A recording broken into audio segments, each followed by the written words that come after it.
This is 5 Live Formula One with Jenny Gow. Hello and welcome to Canada. Yes, we are back in Montreal and couldn't be happier. 19 minutes and 48, 47, 46 seconds until this race gets underway. It's round 9 of the Formula One World Championship. And Max Verstappen may be starting on pole, but it should be a fascinating race because many people are out of position after the rain of yesterday and the cold temperatures. I'm delighted to say the sun is shining. And Jack Nicholls and F1 reserve driver for Williams, Jack Aitken. This is a good day for racing.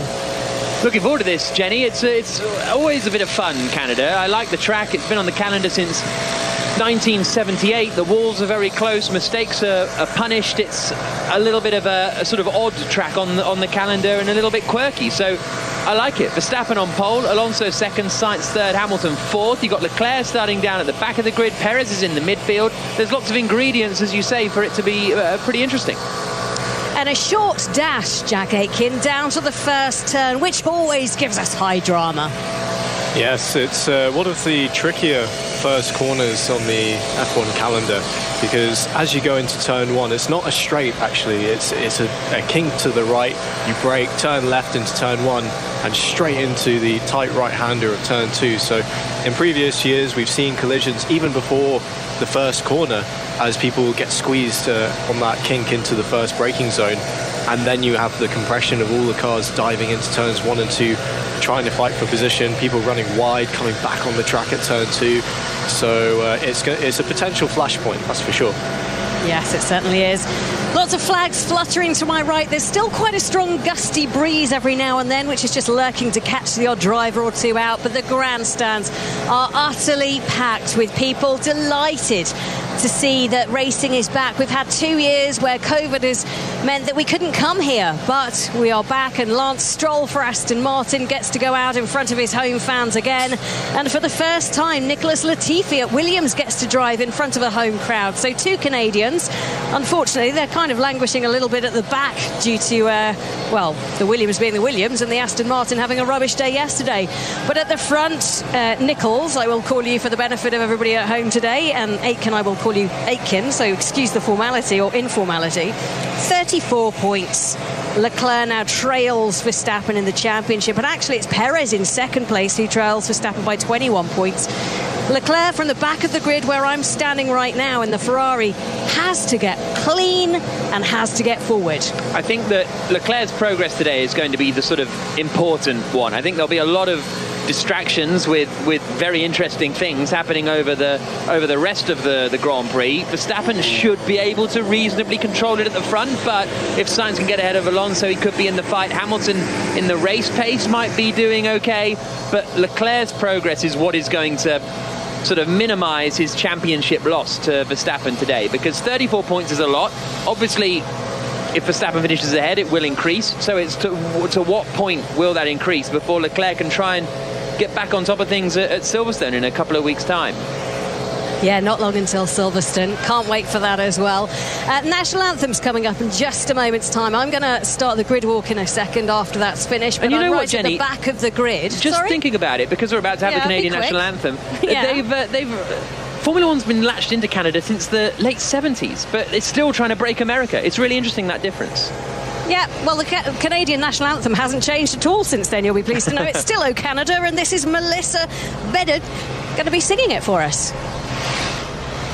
Ô Canada, terre de nos aïeux, ton front est ceint de fleurs en glorieux, car ton bras s'est porté l'épée, il s'est porté la croix.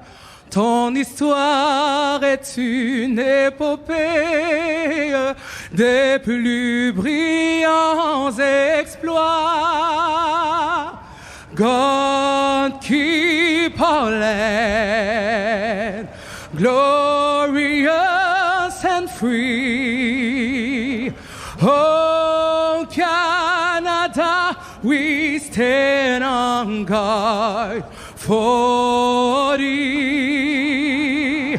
Oh, Canada, we stand on guard fighting.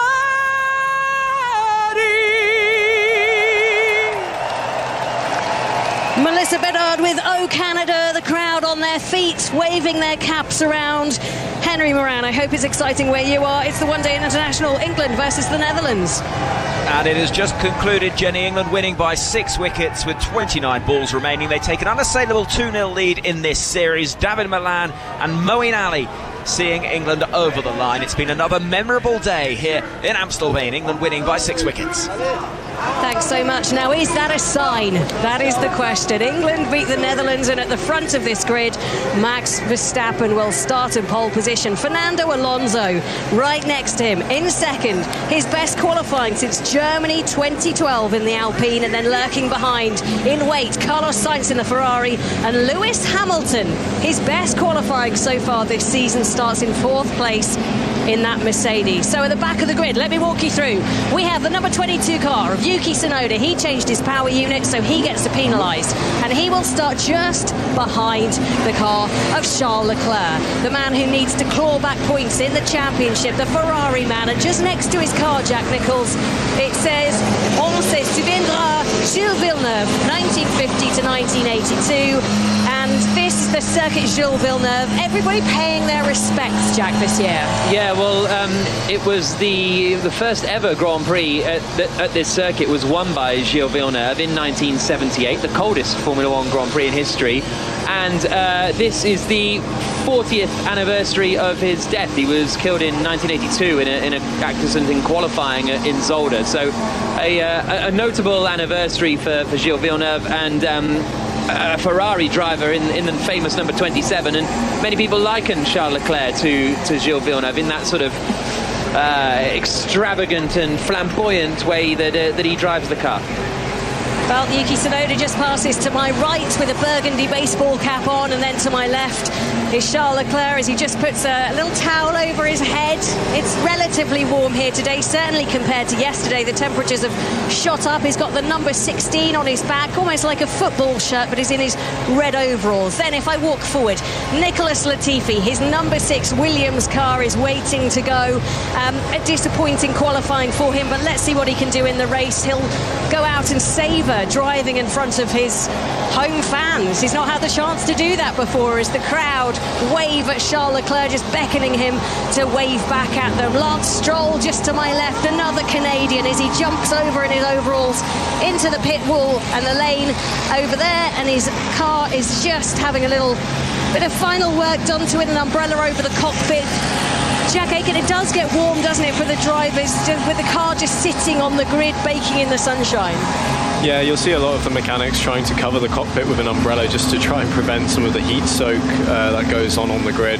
But, you know, you've got 2 layers of fireproof equipment while you're stood there, and, you know, you have to be there for a lot of the procedures for the national anthem, so on and such forth. And it's a lot of time standing around in the baking sun, so they'll be doing the best they can to stay cool. And collected. Certainly are. Well, there's an umbrella just being held over Sebastian Vettel's head as he puts on his balaclava. Another layer in the sunshine. A disappointment for Aston Martin, because they didn't get their tyres into the right window yesterday. At one point, Nichols, they were, you know, really at the pointy end, and now both cars starting near the back. Vettel starting in P16. Yeah, they didn't raise their tyre pressures enough, didn't lower their tyre pressures enough, is what they felt, because they did well in practice, but thought qualifying was going to be similar, so changed the tyre pressures a little bit, and then it turned out with all the other cars lapping around, the track conditions changed quicker than free practice, when it was just them basically going around for a lot of it. So a real disappointment for them, because they had a chance of being top 5, honestly. Like, if you said to me before qualifying yesterday, who's finishing ahead, the Haas or the Aston Martins, I'm saying the Aston Martins all day long, and it didn't work out that way. Just goes to show what we know, right? Right, next up on the grid, it is Pierre Gasly in the AlphaTauri, and he is just doing some strengthening work with his physio and some reactionary work. So he's standing legs apart by about a foot. He's got the number 10 on his back, and he's holding his hands just underneath on top of his physio's hands. Well, his physio has a little tennis ball, and he's taking turns to drop one hand, then the other, then both sometimes, and Gasly has to react. And Aiken, it is a reactionary game, the start of this race, which is just 10 minutes away now here in Montreal. I like that game. I've played that one before. You always get a large variety of warm-ups, don't you, from the drivers? I find it quite entertaining to watch what people do. Football, cricket, dropping balls from hands. What did you do? I like to do a combination of lots of embarrassing leg movements and hands. Like Ministry of Silly War. Yeah, it wasn't graceful. Anyway, yes, reactions, very important. Nowadays, with the amount of technology that goes on, there's the added pressure that actually, in the debriefs, at least the ones that I've been in, you will always get the driver's reaction to the lights now, because we have that data to see when the lights turn off and the start of the race is given, and when the driver drops that clutch paddle for that initial hit of power. And the engineers will judge you for that. You know, you have to be very quick. You're talking 0.2 of a second, the reaction time for these guys. So, and with the short run to turn one, it's even more important. How was your start? 0.19. Oh, not bad. Probably. Oh, okay, that's good. No, I'm just better than whatever I said before. Yeah. Right, Lando Norris starts a little bit further down on the grid. He's 14th. Then I go past Sergio Perez, had a dodgy qualifying yesterday, so he'll be in 13th. Alex Albon in the Williams in 12th. Then it's Valtteri Bottas just going past his car right now. 1 minute, I've been told. All right, I've got 1 minute till I have to get off the grid. I better shuffle through this. I'm never going to make it to the front. I apologise. So in the top 10, you have Zhou, Ricciardo, Russell. Went brave yesterday, tried to get through on a slick. That's like a racing tyre rather than a wet weather tyre, and it didn't pay off for him. But he'll start in P8 in that Mercedes, and then he'll be next to Esteban Ocon in the blue Alpine, and then it'll be the two Haas cars. They were remarkable, Jack Nicholls, yesterday. They've managed to qualify and lock out the third row of the grid. Schumacher in P6, his best ever qualifying, and Kevin Magnussen alongside him in P5. Yeah, it equalled their best ever qualifying performance, Haas, when they were fifth and sixth on the grid in Australia a few years ago with Magnussen and Grosjean. A really strong performance, and they just got it hooked up. They looked okay over the course of the weekend, but suddenly in the wet conditions, Magnussen and Schumacher came through, and as you say, it was Schumacher's best ever qualifying, sixth on the grid, but it was an impressive sixth on the grid as well, because Magnussen, I kind of expect a bit of magic here and there from the Dane, but I maybe wouldn't have from Schumacher, so it was cool to see. 8 minutes to go until the start of the race. I'm now off the grid, having been told that I needed to get off the grid. Just walking past Fernando Alonso's garage with the Alpine. He will start second. But on the second row, it's Hamilton. Lewis Hamilton was delighted yesterday, Jack Aitken. He was overjoyed with a fourth place start. A big grin on his face. What can he do from fourth here in Montreal? Yeah, he was almost suspiciously pleased with it, wasn't he? It was quite a rare thing to see a racing driver happy with fourth, but such as the struggles that they've had recently, he was, overjoyed with that. And I think today, it's hard to know what the approach is going to be, because the race pace for the Mercedes wasn't amazing on Friday. You know, I think he's put that Mercedes more or less where it should be, or even at the upper end of that sort of area. So he might be looking more at his mirrors today. Having said that, he's got Magnussen and Schumacher behind him, also not cars that we'd expect to be up there. It's quite a jumbled up grid, so he's going to have to be opportunistic and just do what we know that he's quite good at, and stay calm and play the long game in this race. Oh, do you think he's going to play the long game, not just get his elbows out and go straight into it from the start? Yeah, no, he's been quite circumspect this year, and I think that's probably going to continue. I don't think he needs to get too crazy in the first corners. Alonso is going to back things up a little bit if form is anything to go by, so there will be opportunities later on. Love that. Right, Carlos Sainz will start in third place. Ferraris, I suppose, hope for trying to win this race. They had a double DNF last time out. 2 cars failing to finish, both with mechanical issues, Jack. They need to find some form, don't they? That was the chat coming into this. What's happened to Ferrari's championship battles in both the Constructors' Championship and the Drivers' Championship? Yeah, I mean, obviously, yesterday was a difficult one to read into because Leclerc didn't really do qualifying because he's starting at the back of the grid anyway, and in wet conditions it's difficult to judge. They looked okay on Friday in the dry, did Ferrari. In fact, in free practice 2, Leclerc was just half a tenth away from Verstappen. Sainz was a little bit further back than that, but if Sainz can get ahead of Alonso at the start of the race, he's got a shot. He's got a shot at doing something about Verstappen. I'm not 100% convinced he can, but he is the only driver in the top 12 on the grid who I think has a realistic opportunity of stopping Verstappen. So the start for Sainz is going to be crucial. And you know what, we haven't seen what tyres they're going to be on yet, and strategy-wise, but I wouldn't be surprised if they put Sainz on a soft to try and leapfrog Alonso at the start to at least get in the mix with Verstappen. Otherwise, because Sainz can easily start third, drive around and finish third today. That's no problem at all. He could probably start third, drive around quite easily and finish second today. But if he wants to win, they need to go a bit aggressive. I think a lot of people might go aggressive, none other than Alonso. Great to hear him back at the front of this grid, the first time, or the best qualifying since Germany 2012. He'll be right alongside Fernando Alonso. So many people in town yesterday in the city of Montreal. The streets were packed. They were absolutely heaving with fans who have made their way from all of the corners of the earth to come here and watch their heroes. And this is a great place to watch sport. It's a great race to support the sport as well. 338,000 people have packed into this Circuit Gilles Villeneuve over the last 4 days to see the action. And this is the payoff, isn't it? This is the moment they've all been waiting for, when the 20 cars take to the grid and do 70 laps around this beautiful parkland riverside circuit, and we will see what they do. We will see who wins it. Will Verstappen extend his lead at the top of the championship? Can Leclerc come and storm from the back and try and do something about his massive disadvantage in the championship now at 34 points? It's been one heck of a season so far, and this is the gift that hopefully keeps on giving. Charles Leclerc in the Scarlet Ferrari wins the Australian Grand Prix. It's his second win of the season. Let's go, come on, yes! The car was incredible today, really. Oh, huge hit for Leclerc, and he's off. Leclerc hits the barriers. Might get away with it. No, he's damaged the front wing. Leclerc's damaged the front wing. He's thrown this away. And the Red Bull wins at the home of Ferrari. And Verstappen closes the gap of the championship down. Oh, it's a Ferrari going slowly. Charles Leclerc, the race leader, is going slowly. Charles Leclerc is slowing down. No. Lost power. Verstappen wins in Barcelona, and it's a Red Bull 1-2. Verstappen finishes third and extends his lead at the top of the championship, but Sergio Perez is the 2022 Monaco Grand Prix winner. Leclerc started on pole, he only finishes in fourth. Season is long, but we cannot do that. Smoke pouring out of the back of the Ferrari, and another dismal weekend for the Monegasque man.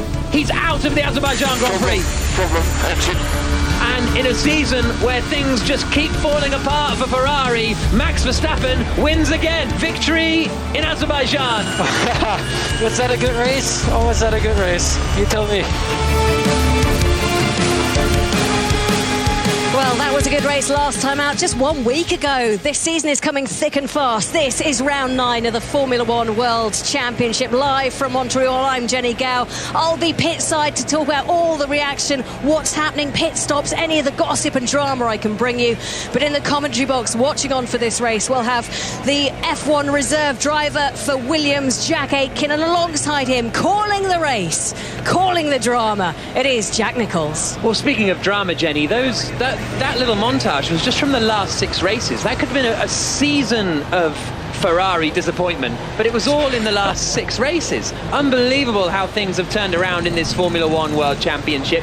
Max Verstappen, the championship leader, 21 points ahead of his teammate Sergio Perez, who's in second in the standings, 34 points ahead of Charles Leclerc. Charles Leclerc has to start in 19th on the grid because of taking a new power unit, because he's had 2 break down already this season. So he needs to get back up into the top 10 to try and limit the damage caused by surely a big haul of points for Max Verstappen this afternoon. Fernando Alonso is going to be scrappy as ever, starting in second on the grid. Lewis Hamilton is going to be interesting to watch from 4th place, but this, a big opportunity for Max Verstappen to extend his championship lead and strengthen his grasp on this 2022 season. It's 7 o'clock here on BBC Radio 5 Live. This, the Canadian Grand Prix.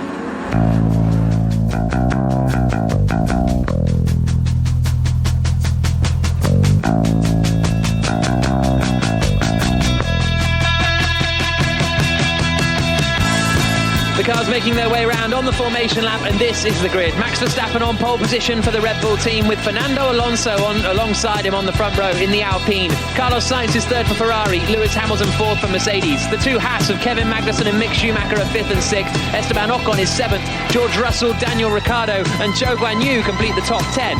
Then it's Bottas, Albon, Perez, Norris and Gasly the top 15. Vettel, Stroll, Latifi, Leclerc and Tsunoda the 20 drivers. So the cars making their way around now. Most of them are starting on the medium tyre. Valtteri Bottas in 11th is on the hards. Sergio Perez in 13th and Lando Norris in 14th are on the hards. Lance Stroll in 17th is on the hards. Let's go, baby. Let's get some good points. And Charles Leclerc in 19th is on the hard tyre. Everybody else on the medium, so they will try and run long. That message was to Fernando Alonso. Let's go, baby, and get some good points. I'm so interested to see what Alonso does at this, because he said in the press conference yesterday, Jack Aitken, I want to lead a Grand Prix again, even if it's just for a lap. I want that feeling, so he wants to go for it down into the first corner. I think a large portion of us watching want to see that as well. It's been so cool to see him getting back on top of his game, and the Alpine as well, becoming competitive. And if we could see him leading a race, that would be just phenomenal. Interesting to see all of the out of position runners towards the back of the field, like Perez and Leclerc, all starting on the hard compound, and that's to try and get an overcut on the slower cars in front of them. In case they find it difficult to get past, they will stay out longer and use that clean air to move their way up the field. Max Verstappen lining up on pole position, and it'll be Fernando Alonso alongside him. Jenny Gow. Yeah, just a reminder, last time we were here, 2019. It's been 2 long years, the fans have waited, we are back. It was Lewis Hamilton who won last time out from Sebastian Vettel. Will it be controversial this time? That's the question. Verstappen now pulling into his pole position slot. He's on the inside line on the run down towards the first corner, which is a tight left-hander. Fernando Alonso is alongside him on the front row. Not since 1993, and Damon Hill has the driver starting second on the grid, led at the end of the first lap. That's going to be Alonso's aim. We have seen drivers and cars come from 3rd to 1st by the run down to the first corner, most notably Sebastian Vettel in 2016. That'll be Carlos Sainz's aim. Hamilton, 4th in the Mercedes, would love to gain a little bit of ground, but I think he is in for the long run. Charles Leclerc lines up in 19th place. Verstappen, the championship leader, is on pole. Alonso is 2nd. Carlos Sainz is 3rd, and Lewis Hamilton is 4th. The green flag is waved at the back of the grid, and here come the lights and the start of the Canadian Grand Prix of 2022. It's a pretty decent start from Verstappen. He holds the lead coming down towards turn 1. Hamilton's got away well and is side by side with Carlos Sainz. Tries to go all the way around the outside of Sainz, but locks up and doesn't manage to make it stick. Fernando Alonso holds on to 2nd place. It's a perfect start for Max Verstappen. He leads. Alonso is 2nd. Hamilton is now under pressure from Kevin Magnussen, who tries to go around the outside at turn 3. Doesn't manage to pull that off. Esteban Ocon has got ahead of Mick Schumacher in the Haas, so Ocon is now up into 6th place. Charles Leclerc, we'll see how many places he's made off the start, how aggressive he's been. Perez is already on the attack, trying to go around the outside of Valtteri Bottas, so he's made up a place already and got up into 12th spot. Leclerc has got ahead of Nicholas Latifi, but it's only 1 place gained. Max Verstappen leads, Alonso 2nd, Sainz 3rd, Hamilton 4th, halfway around the first lap, and that went perfectly for Max Verstappen at the front, Jack Aitken.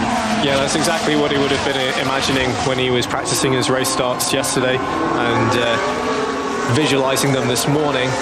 George Russell is going up the inside of the Haas of Schumacher, who's dropped 2 places now. He's also lost one to Ocon in the Alpine, so he's not having the best first lap here. But Perez and Leclerc not making huge ground on this first lap. Leclerc right behind Pierre Gasly as they come down the back straight towards the chicane. Daniel Ricciardo is having to defend from Joe over 9th position. Russell, as you say, made up that place, and skipping through the runoff area is Valtteri Bottas at the end of the back straight, goes straight through the chicane, maybe hit one of the polystyrene marker boards, and as a result has dropped all the way back to 13th now behind Alex Albon. So that promotes Perez up into 11th place. I wonder if it was Perez and Bottas going side by side into the chicane. Hopefully we'll get a replay of that in a bit, but we're on the second lap of the Grand Prix. Verstappen leads, Alonso second, Sainz is third, Hamilton fourth, Magnussen fifth. Ocon and Russell are 6th and 7th after getting ahead of Mick Schumacher in the Haas, who's dropped down to 8th. 9th is Daniel Ricciardo, 10th is Joe. And then it's Perez, Albon, Bottas, Norris and Vettel, the top 15. Stroll, Leclerc, Gasly, Tsunoda and Latifi, the 20 drivers. So Leclerc did get ahead of Gasly. Gasly, the biggest loser at the start, dropping 3 positions. So not ideal there for the Frenchman. A bit of damage on the front right wing end plate of Kevin Magnussen there. So he's had a bit of contact at some point, and that'll be a bit of a problem for him for the rest of the Grand Prix. Yeah, that's an annoying kind of damage that's right on the cusp of, do you change it and take the hit at the pit stop and cost yourself those seconds? I imagine they probably will, partly for safety more than anything else, because that end plate does look like it just could fly off at any moment. So Alonso now already coming under pressure from Sainz, who is fairly close but not within striking range, and this could be the classic Alonso train starting up. I don't want to speak too soon, but he looks in control so far. Lap 3 of 70, so the DRS will be activated on this lap, so he'll have a chance coming down the back straight. The Alpine is quick in a straight line, but so is the Ferrari. Verstappen got the best start of pretty much anyone. I mean, Hamilton got a decent one too, but it was Verstappen. It was just a perfect getaway. Yeah, and looking further back down the field at Leclerc, he didn't have a good start, actually. The initial launch was very slow. He did gain some ground back in the run to turn 1, but he wasn't able to challenge for any places. Hamilton and Magnussen there fighting, and it's very, very awkward going into turn 3 to run side by side. There's no space at all, and that's where he picked up the damage. We see Hamilton just clipping the front right end plate of Magnussen. Not a big hit, so no concern for Hamilton or for a puncture or anything like that. Here's a replay now of Bottas just locking up and going wide, and he does hit that polystyrene bollard on the way back through to the track. I wonder if he might get... You're supposed to go around the bollard. He went through the bollard. What do you think about that? And here comes Carlos Sainz. He's now got ahead of Fernando Alonso then. Sainz gets ahead of Alonso into the chicane at the end of the lap and is up into 2nd place. He's 2.5 seconds back from Verstappen. So now that fight for the race victory can start. What pace has Carlos Sainz got on lap 4 of 70? Okay, Kev, we see some small front wing damage, but there's very little effect, so it's okay for us. So Magnussen being told there... It looks like Magnussen has a damaged front wing. Yeah, I can see it's hanging off. Yeah, copy that. It's all 1 to 4. DRS and If it loses it, I think it in the face off.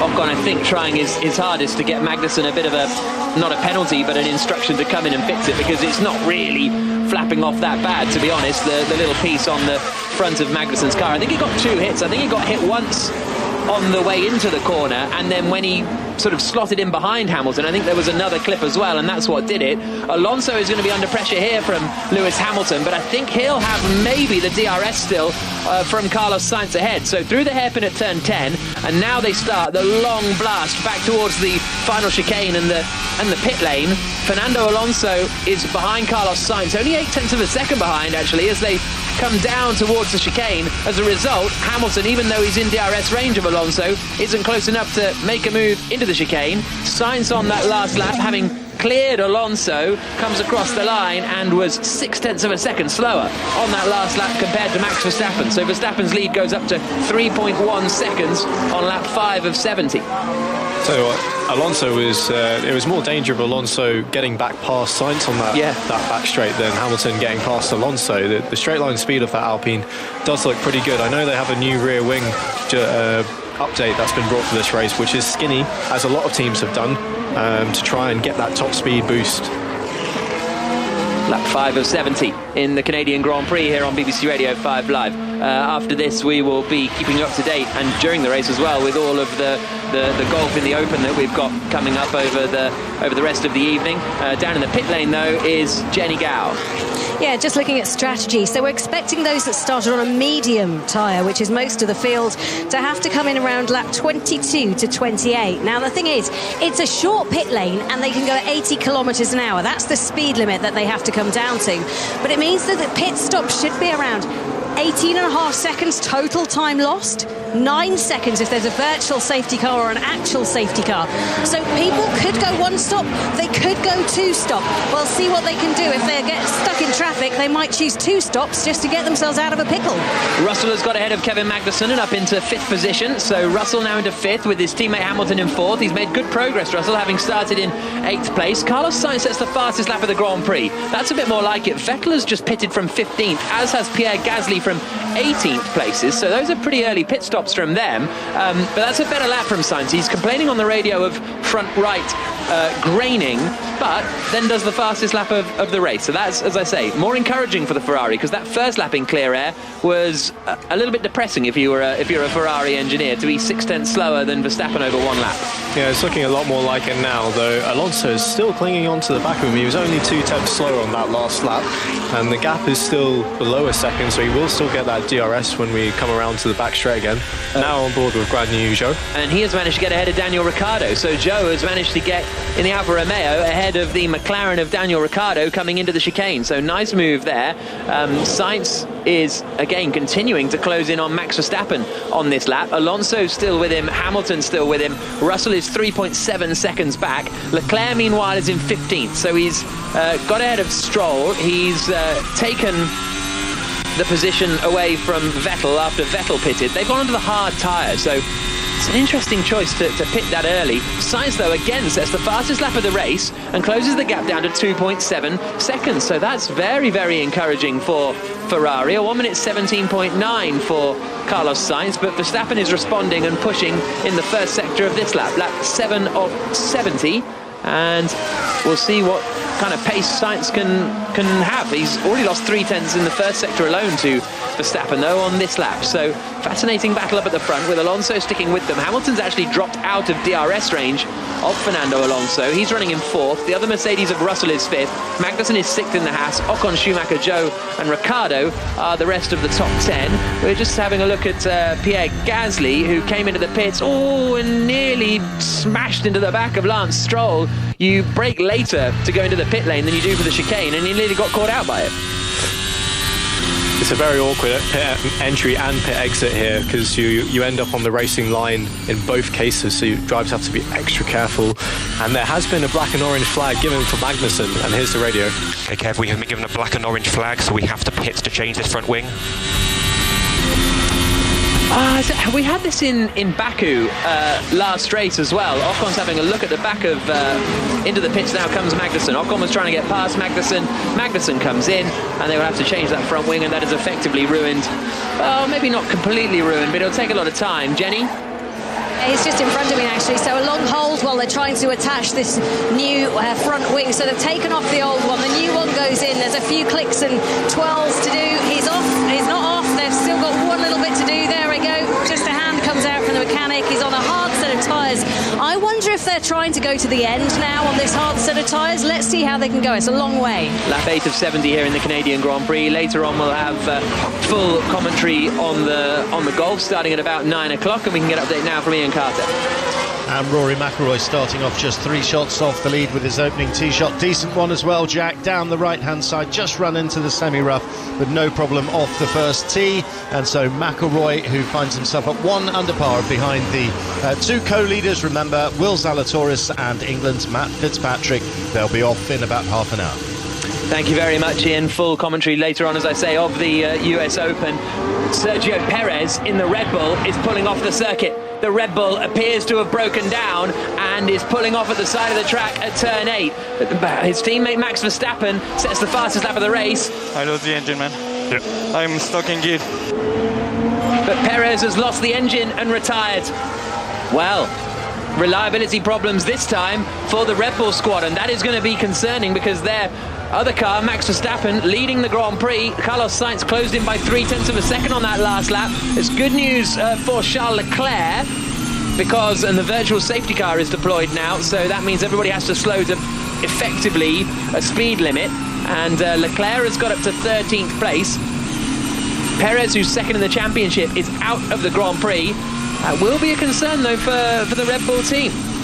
Yeah, that came out of the blue a little bit, and obviously they're not going to have the full story of what's happened with that car until after the race when they get it back. Just going on board with Perez now, he's coming through turn 6 and 7. Everything looks normal. That sounded horrible. It's like it's jumped out of gear. Yeah, or something, or like sort of drive shafty, where suddenly it just doesn't, the throttle's working, but it doesn't go to the wheels anymore. And then he said it was stuck in gear as well, so two issues I can't think of a link between the two off the top of my head, but yeah, that's got to be a concern, and you wonder, he is leading by quite a way already and looking comfortable, so they may ask him to turn it down, just play it safe. But is anyone going to pit here? Yes, Verstappen pits. Max Verstappen pits from the lead of the Grand Prix. Because we are under the virtual safety car, you lose less time in the pit lane. So Verstappen comes in, Sainz does not, Alonso does not, Hamilton does. This is very, very interesting now for the strategy of this Grand Prix. New tyres on for Max Verstappen. Out he goes, he's onto the hard tyres on lap 10 of 70. His pit stop time was 2.8 seconds. Hamilton now into the pits as well. He also goes onto the hard tyres and heads back out onto the circuit. But that means Sainz leads, but is yet to stop. Alonso is second. Verstappen is third. Russell is fourth. So he's managed to come out ahead of George Russell still. Ocon is fifth. Hamilton is now sixth. Schumacher, Zhou, Ricciardo and Albon, the rest of the top 10. Still under virtual safety car, so they're all going slowly at the moment. So we saw this similarly in Azerbaijan last week, and we never found out what the real answer was, whether that was the right decision or the wrong decision, because we're still very early in the Grand Prix to be changing onto the hard tyre if this is your one and only pit stop. Yeah, it's a long way to go on the hard. They will probably feel that there's a chance that there will be more interruptions in the race, and if not, they can do some more extreme management with Max because he has that pace advantage. But not many of the cars in the top 10 choosing to go that way. Only, as you say, Verstappen and Hamilton showing that it's really a bit of a well, that's the thing, is because Baku, basically everybody did it except I think except the Red Bulls. It was almost opposite, wasn't it? The Red Bulls didn't, and then everybody else kind of did. So really, really interesting. Virtual safety car is ending. They're about to go back to full speed. Jenny Gao. Yeah, and just looking at that, some good pit stops in there, and as you say, some strategy coming out. Latifi, who's towards the rear end of this pack, he came in to change onto hard, as did Tsunoda. Gasly and Vettel came in. That was planned on lap 6 to change onto hard. So I'm just waiting for word back from Pirelli. Hamilton lost places. He came out behind Esteban. So we know what to do now. So Alonso saying we know what to do now that Hamilton's behind Ocon, i.e. do your best to hold him up, in the same way that Alonso held up Hamilton in order for Ocon to win the Hungarian Grand Prix last year. It's time for Ocon to return the favour and the Alpines to try and finish ahead of the Mercedes. So we're on lap 11 of 70, the Canadian Grand Prix here on 5 Live. Carlos Sainz leads and Fernando Alonso is second. Those two haven't pitted. Max Verstappen is third. He has made a pit stop. George Russell is fourth. He hasn't pitted. Ocon in fifth, hasn't pitted. Hamilton in sixth, has pitted. Schumacher, Zhou, Ricciardo and Albon, the rest of the top 10. But it's only Verstappen and Hamilton that have made a pit stop. So this has thrown a little early curved ball into the Canadian Grand Prix because of Sergio Perez in the Red Bull retiring. Zhou Guanyu in the Alfa Romeo is now chasing Schumacher. Maximum push now, 50 laps here. Copy. Carlos Sainz saying maximum push now. He's in the lead of the Grand Prix, never won a Grand Prix. A lot of people have had their debut wins at this racetrack, including Lewis Hamilton, who is now trying to get past Esteban Ocon coming into the chicane, goes to the outside, late on the brakes, but you just can't go side by side through that right and the left. He then tries to get the better drive out of the second part. He'll get the DRS again. You can go around the outside at turn 1, and that's exactly what Hamilton is trying to do. Late on the brakes, gets it done, little bit of a lock-up on the left front, but he makes it stick, and Hamilton gets ahead of Esteban Ocon and up into 5th place then. So Sainz leads, Alonso second, second. Both haven't pitted. And then it's Verstappen in third, has pitted. Russell in fourth, has not. Hamilton in fifth, has. It was a solid move from Lewis. I mean, to be fair, not a lot that Ocon could have done. He double DRS with the back straight and the front straight meant that he had such an advantage going into the first braking zone. But Hamilton right on the edge of adhesion with those front tyres as he came into turn one, smoking a little bit, but keeping things relatively under control. And we're going to see a replay of it now. Pops out of the slipstream, takes the outside line for turn one, but it's actually inside for the kink running into the braking zone and brakes a fair bit later than Ocon. It's no problem to get ahead of him before the apex. So nice and clean. That is the Williams reserve driver who raced in the Bahrain Grand Prix a couple of years ago, Jack Aitken, alongside myself, Jack Nichols. Down in the pit lane in Montreal is Jenny Gao. Basking in the sunshine as well, how different it is from yesterday. We had cold temperatures and rain, hence the mixed up grid today, but 20 degrees at the moment. But the question mark is this track. It's called green. Basically, there's not much rubber down on it because it rained so much yesterday.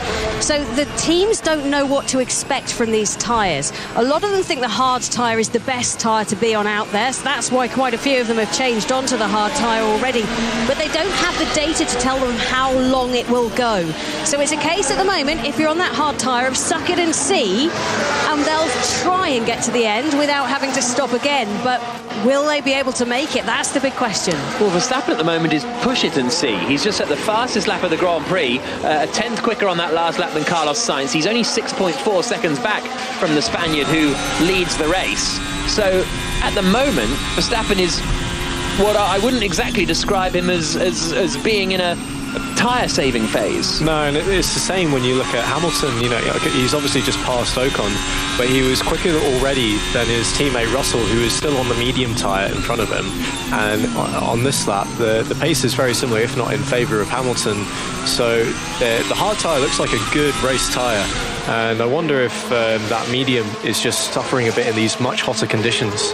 Here comes Charles Leclerc trying to get ahead of Lando Norris for 12th position. The man who is third in the championship at the moment gets through now into 12th place. Points are awarded to the top 10, so he's still got a couple more cars to try and pass.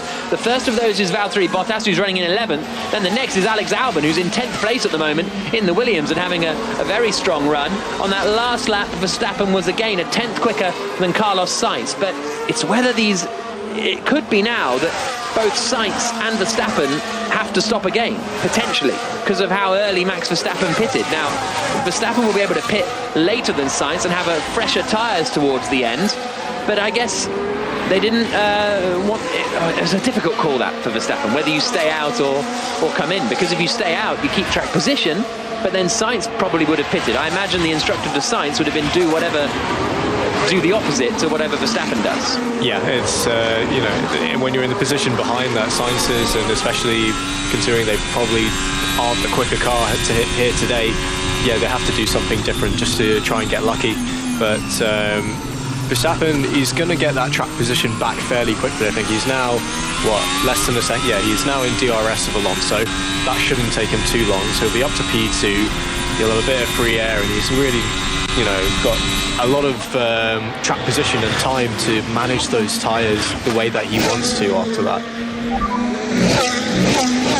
Think about the alternative plan. So get behind still 2.7. Just let me focus on the driver. You think about the strategy. Understood. Think about the alternative plan. So that's Russell, I think, George Russell in the Mercedes, I think, asking to do an alternative plan, basically. Yeah, it sounded like it. I'm not sure what an alternative plan would be, because the one stop is clearly the way to go. The only question was if somebody would try and do it with a soft instead of the medium, but he started on the medium. And it's too late to do a two-stop. Like, maybe if you wanted to do a two-stop, you would have already done it by now, I would have thought.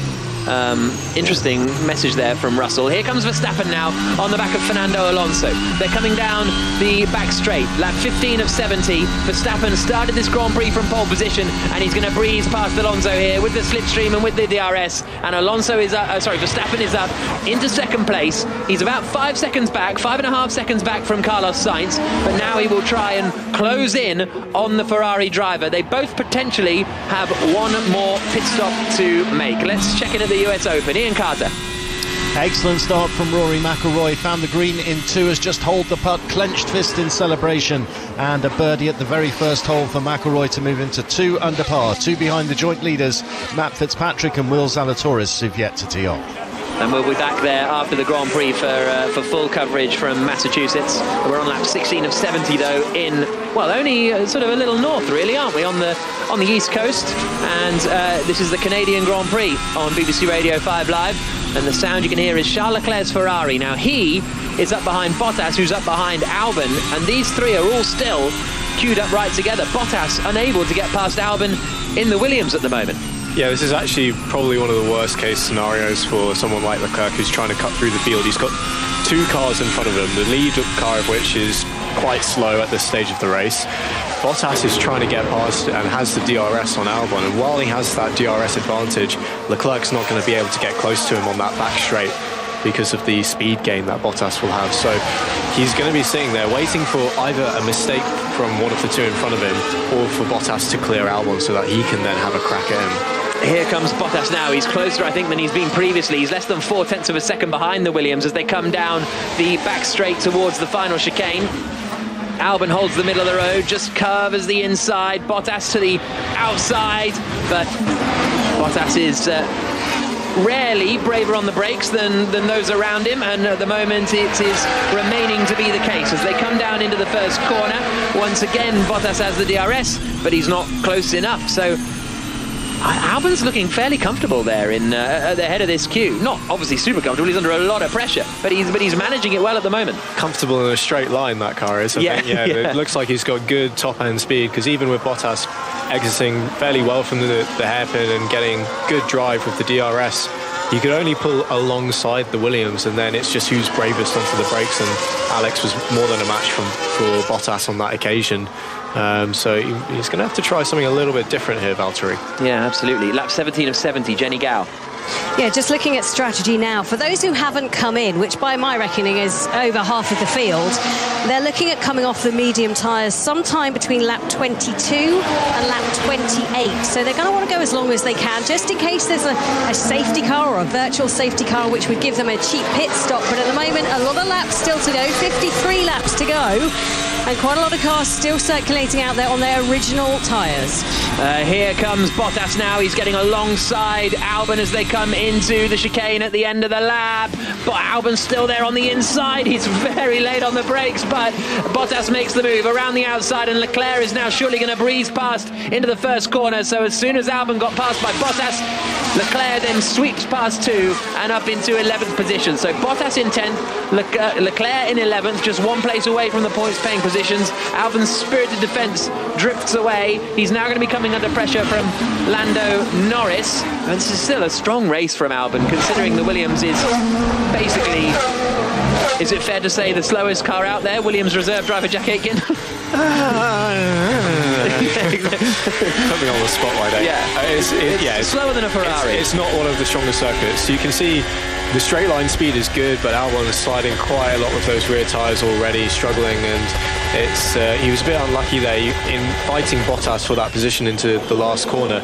Braking as late as he did, he compromised his exit and made it even easier for Leclerc to get past him on the run into turn 1. But he's doing well to battle for those positions. Lap 19 of 70. Carlos Sainz is leading this Grand Prix. He is 4.6 seconds ahead of Max Verstappen. Max Verstappen in the Red Bull in second has made a pit stop. Carlos Sainz in the lead in the Ferrari has not, but they maybe both need to make another pit stop. Here's Sainz's radio. Still on plan A. The Audi looks better than expected. Lower deck. So that's Sainz being told we're still on plan A, which presumably is the one-stop strategy, where he pits in within the next 10 laps approximately and goes onto the hard tyres.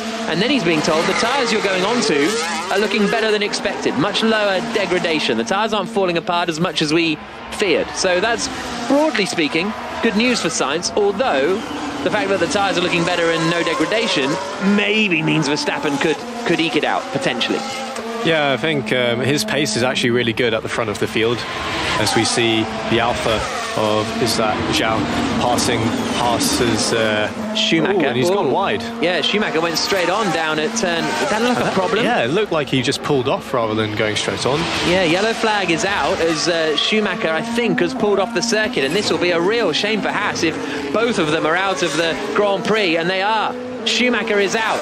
Magnussen not out of the Grand Prix, but he had to pit for a new front wing, and as a result is down in 17th place, and 5th and 6th for Haas on the grid has scored no points, and Russell pits just as the virtual safety car comes out. That is perfect for Mercedes and George Russell. He's going to save so much time with this pit stop. He's run longer than the guys who pitted earlier, Verstappen and Hamilton. He's now got a fresh set of hard tyres and has avoided that penalty of a green flag pit stop. Yeah, so Russell comes out in 5th place behind Lewis Hamilton still, because Hamilton's pit stop was also under a virtual safety car. He's onto a fresher set of tyres than Hamilton on the hards, and we're on lap 20 of 70, and the virtual safety car deployed for the second time. Jenny Gao? Yeah, everyone coming into the pit lane now, and the two McLarens come in almost the same time, so they're double stacking those. I think Ricciardo came in first, went from medium to hard, but then Norris came in as well. Now, he started on the hard tyre, so that medium tyre better be working as well as some of them hope, because he's got a very long way to go, or maybe they've locked him into a two-stop by doing that. It's a very, very slow one as well, isn't it? The hard tyre only just going on for Lando Norris. That took an awful long time for it to work. Now, the reason that Sainz and Alonso didn't stop again, presumably they had just gone past the pit lane entry when the virtual safety car was deployed, because Russell was right on it to the point of I'm not sure if it was luck or not, almost. You know, it was that tight. It could have even been that they just saw the yellow flag and Mercedes said, we're going to take the chance, box now, and we'll hope that it's a virtual safety car. Just hearing what happened to Schumacher, got onto the brakes, just completely lost the engine when he got on the brakes. Now Carlos Sainz is in the pits for Ferrari. Carlos Sainz into the pit lane. Sorry, man. You were on it. That's the apology to Mick Schumacher on the radio, but this is interesting because Carlos Sainz comes out of the pit lane now, just as the track goes green again, and he's going to come out behind Alonso and crucially just ahead of Lewis Hamilton in the Mercedes. So the race goes green. Sainz didn't lose too much time in the pit stop now compared to Verstappen. So the order is Verstappen has pitted. Alonso in second has not pitted. Carlos Sainz in third has pitted. He's got 10 laps, 11 laps, fresher tyres than Max Verstappen, but is 9 seconds behind him on the road. And can Hamilton get ahead of Sainz here? That's going to be quite interesting. He's very close. Sainz sort of either braking early or regenerating energy early. That was quite dramatic under the bridge. I think Hamilton was hard on the overtake button there. They do have that option available to them.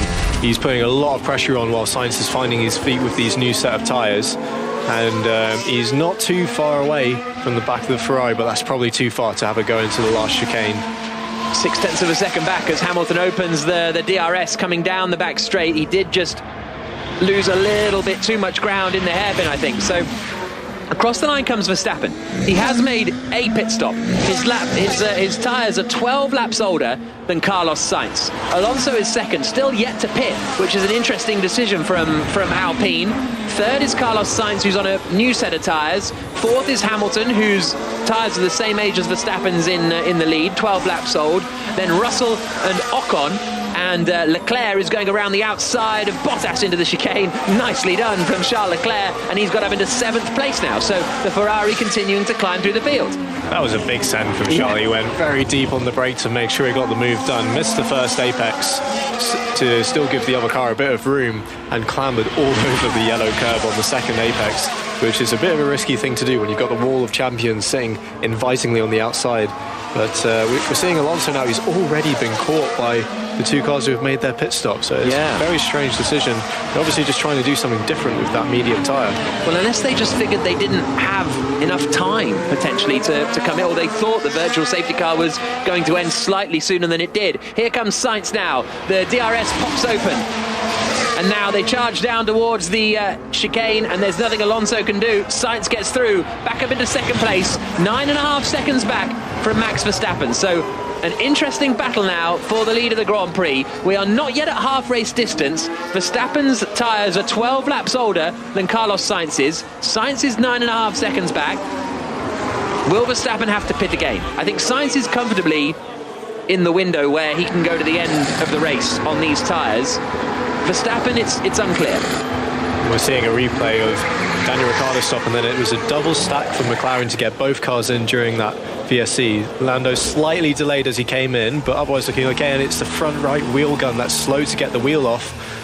And then there's no wheel ready. There's no wheel ready for him. Oh, and then they had to take the front left off. Oh, it was a medium. It was a medium tyre that was on the front left of Norris's car, so that was a disaster. And he's down in 17th place now. That was huge from Leclerc, you're right, at the chicane. I didn't quite realise how big a send that was. Yeah, he just got it slowed down in time. The risk with that is that you miss the braking point and clambers over the curb fully with the floor on the curb, and of course you lose all steering at that point, and it would have been straight to the wall, but he managed it perfectly. But now Hamilton right up Alonso's chuff. Here they come down the cuts to the inside, quite last minute there. Lewis Hamilton gets the DRS open and gets through up into third spot then. So Verstappen leads, Sainz second, Hamilton third. They've all made a pit stop, but Hamilton and Verstappen made theirs much earlier than Carlos Sainz in second place. Fernando Alonso is down to fourth, and in a little bit now of sort of no man's land. I don't really know what the strategy is going to be for Alonso. Well, obviously he's going to do a one stop at some point, but he'll come out maybe even behind his teammate Ocon, who has pitted potentially. So we'll keep an eye on that one. Zhou is fighting with Lance Stroll, who is in 9th place and yet to pit. So 7th, 8th and 9th, Leclerc, Bottas and Stroll are yet to make a pit stop. So I'm interested to see what happens to them. And that's actually true, because in all of this, while things are looking okay for Leclerc, up in 7th place, you think that's positive. He hasn't been into the pits yet, and he's going to then have to go onto the medium tyre later in the Grand Prix. Yeah, all of these VSCs have actually played into the hands of those who have started on the medium, not those who started on the hard. So Leclerc has been hit quite hard by that. He's going to have to hope for more interruptions later in this race to gain that time back. Otherwise, that's nearly 20 seconds. That's just out of his pocket that he's never going to get back. Here's Joe's radio. We don't have enough speed. You're doing very good, Joe. Keep pressure high, just keep pressure high. We don't have enough speed, says Joe, and by that I think he just means straight line speed to try and get ahead of Lance Stroll, who's in 9th position. Let's go back to the US Open and Ian Carter. World number one, Scotty Scheffler off to a good start with a birdie at the first. He moves to 3 under within a shot of the lead. Rory McIlroy safely through the par 3. Second after his birdie at the first, McIlroy at 2 under. So 2 behind. The joint leaders Zalatoris and Fitzpatrick will be underway shortly. Thank you very much, Ian. We'll be back there after the conclusion of the Grand Prix, about 9-ish here on 5 Live. But at the moment, it's myself, Jack Nicholls, the Williams reserve driver, Jack Aitken and Jenny Gow with you. Max Verstappen is leading the race. He's 9 seconds ahead of Carlos Sainz, but his tyres are a lot older than Carlos Sainz is in the Ferrari in second place. And that is going to be the intrigue over the remaining 45 laps of this Grand Prix. Zhou Guanyu is running well in 10th position, trying to get ahead of Lance Stroll in 9th place. That's the closest fight on the circuit, with Yuki Tsunoda there in 11th as well. The full top 10 is Verstappen, Sainz, Hamilton, Alonso, Russell, the top 5. Ocon, Leclerc, Bottas, Stroll and Zhou, the top 10. Alonso in 4th place, yet to pit. Jenny Gow. Yeah, 2 cars are out of this race so far. Sergio Perez in the Red Bull and Mick Schumacher for Haas. And I think a lot of people deeply upset for Schumacher. He was going so well, but unfortunately it just wasn't to be. And just looking at McLaren, they did come in. They did do that double pit stop. They stacked their drivers. Ricciardo was first. They made a total mess up with Norris. They've got on top of their pit stops recently and been doing much better than a couple of years ago, but today, not a good day for McLaren when it comes to their pit stops. They'll have to do better if they're going to do another one today. Yeah, absolutely. Lap 26 of 70, and Verstappen leading the Grand Prix, Sainz in second, Hamilton in third. I do feel a bit for Haas, because that damage on Kevin Magnussen's car wasn't particularly big, but the race director made them come in and change it. The same happened, I thought, a little bit unfairly as well to Yuki Tsunoda in Baku with when his rear wing was flapping around a little bit. I've not seen that in a long time in Formula One. New race directors for this season, Eduardo Freitas and Nils Wittig, and I don't know, I always think that with a little bit of damage like that, it's up to it's not causing a safety issue as far as I can tell, really, but I don't know, well, who am I to say? It's just it's a subjective point, which is always difficult when that comes to the rules, isn't it? I mean, yeah, it looked like it was fairly secure, but the race director's point of view will have been, well, what if it flies off and it does strike someone, as Ocon was complaining quite pointedly earlier in the race, obviously trying to use the broadcasted radio to his advantage. But yeah, I think it's as you say, it can depend on the individual who's up there in the steward's office at the time. Fastest lap of the race from Carlos Sainz in second position in the Ferrari. Goes 0.2 quicker than Max Verstappen. The gap has come down from 9.5 seconds to 8.8 seconds. Charles Leclerc is continuing his charge. He's up in 7th place now. Verstappen would still extend his championship lead quite a way, and we've still got another pit stop to come for Charles. Well, a one and only pit stop to come for Charles Leclerc, because he hasn't yet pitted, running in 7th place, trying to pass Esteban Ocon. George Russell is running in 5th place. And compared to Fernando Alonso, he's he was 2 seconds quicker on that last lap. So within a couple of laps, Russell will be catching the back of Alonso. I don't know what Alpine are doing with Alonso here. They missed the chance to pit him.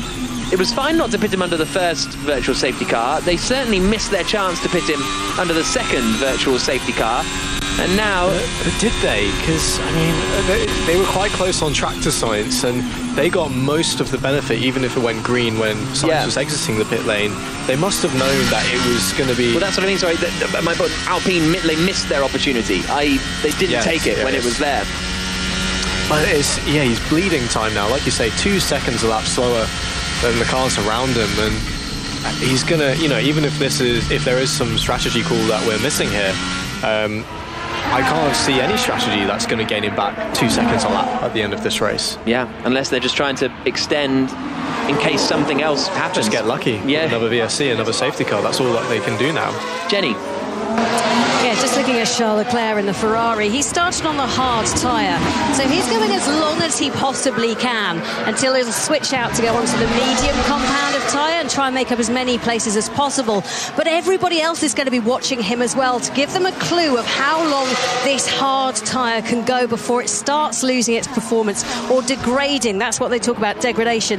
So a lot of people started on the mediums. They'll be looking at Leclerc's lap times to see when this tyre starts to fall off. Can they get to the end of the race, the likes of Verstappen, who pitted on lap 10? Well, that's the problem, isn't it? Because Leclerc's not going to go till lap 60, because that would be a bonkers strategy.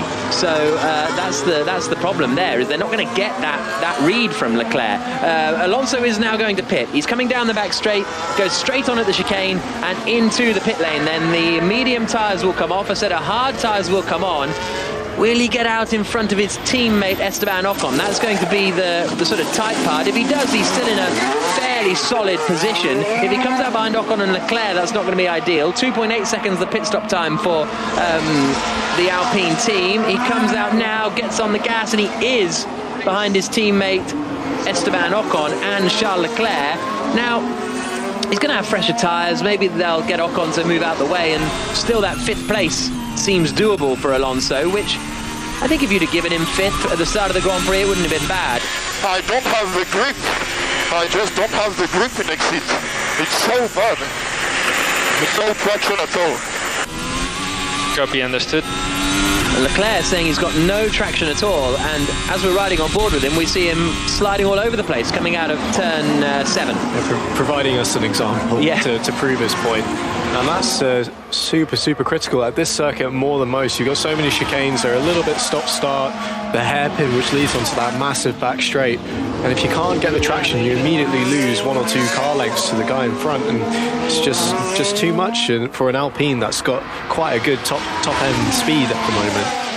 And the other problem is for Leclerc is one option here would be to pit and get into some clear air and make your first pit stop now, but there isn't really much clear air for Leclerc. He'd come out in the middle of the pack somewhere around about, I think he'd come out sort of 15th with Kevin Magnussen if he were to pit now, and then he'd be on a set of medium tyres that no one has managed to do 30 laps on, and he'd have 40 laps to go. So he's a bit snookered here, I think. Yeah, I imagine that's what the engineer will be feeding back to him, saying, look, I know it's difficult, but we don't have much of an option here strategy-wise. We have to keep going for now. And 40 laps on the medium, I mean, we've seen Alonso's pace just dive bomb in the last 5 laps before he pitted for that hard, and it's only lap 30, so he cannot pit now. He has to try and make this work.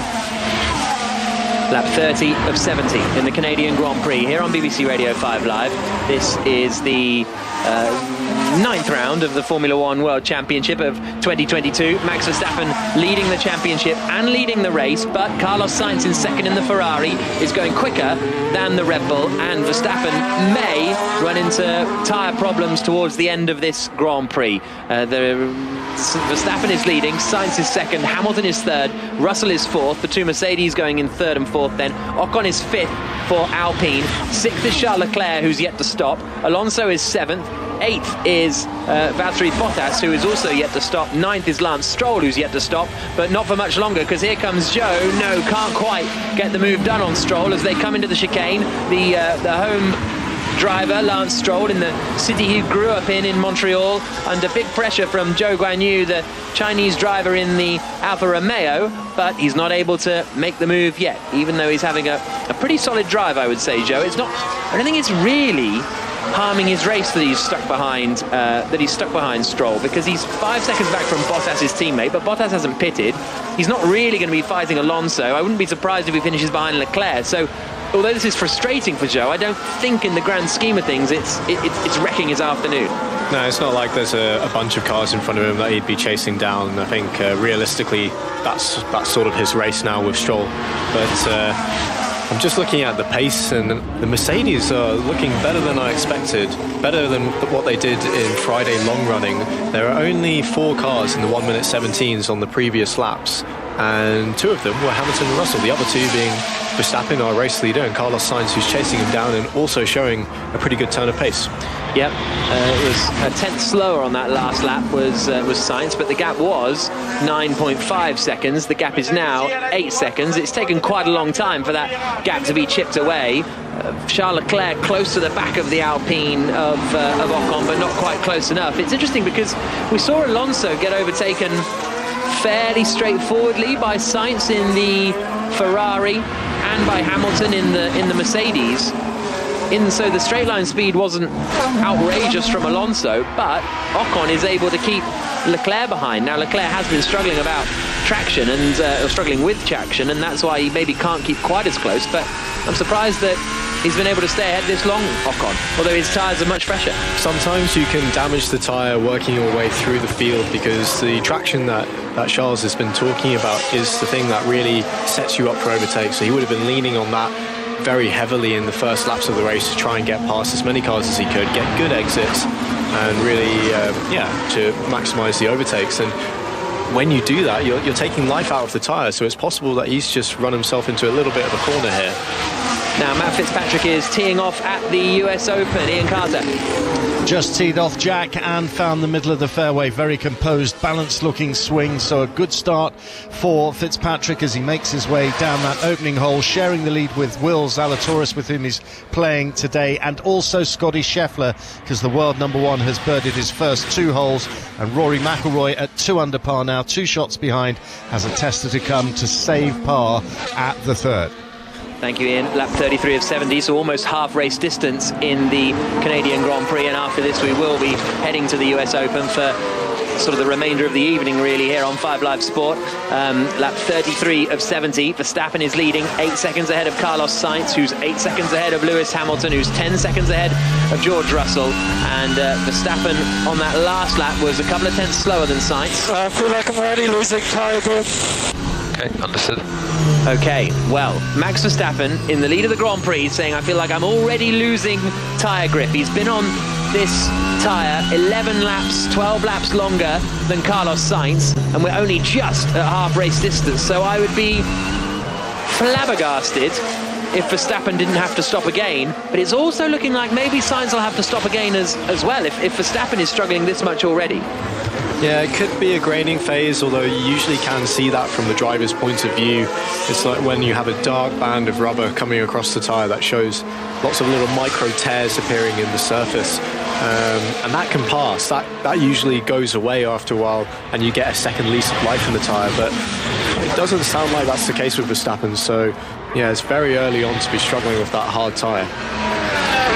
34 of 70. And Verstappen is leading the Grand Prix. He was a tenth slower on that last lap than Carlos Sainz. Hamilton is third, Russell fourth, Ocon fifth. Leclerc is in sixth, still struggling to get past Esteban Ocon for fifth place, but he's making these hard tyres go quite a long way.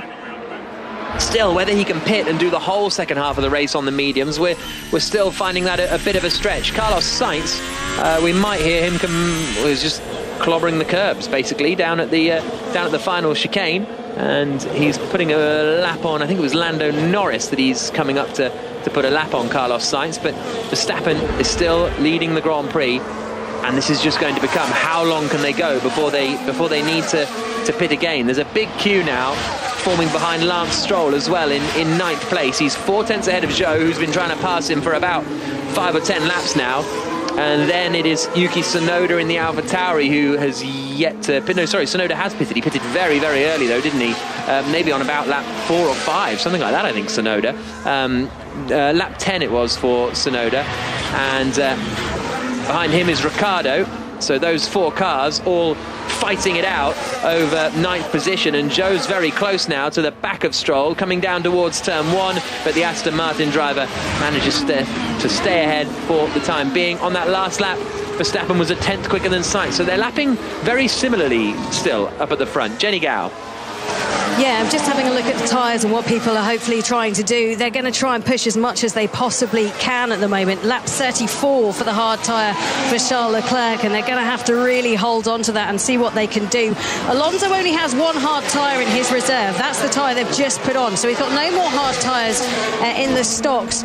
And Leclerc had 2 mediums, 2 hards and 3 softs going into this. Don't think anyone's going to use the soft tyre, but what will Leclerc try and do now? He's just got to go long.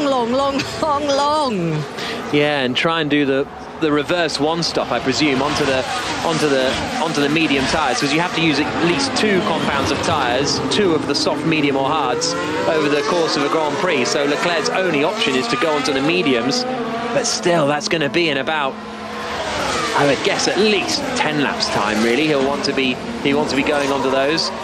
He is still stuck right behind Esteban Ocon, and the problem when you're stuck behind someone like that, less than half a second away, is you're kind of destroying the tyres that you're already on.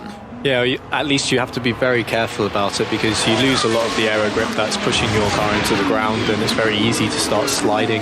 And in these hot temperatures, that's the kind of surface overheating that will cause you problems down the road. So just watching Zhou try to set himself up for the back straight a few corners ago, and he was quite hot into the corner, didn't quite manage to get the car turned as quickly as he would have liked, and it just impacts on his exit. He needs to focus on that exit.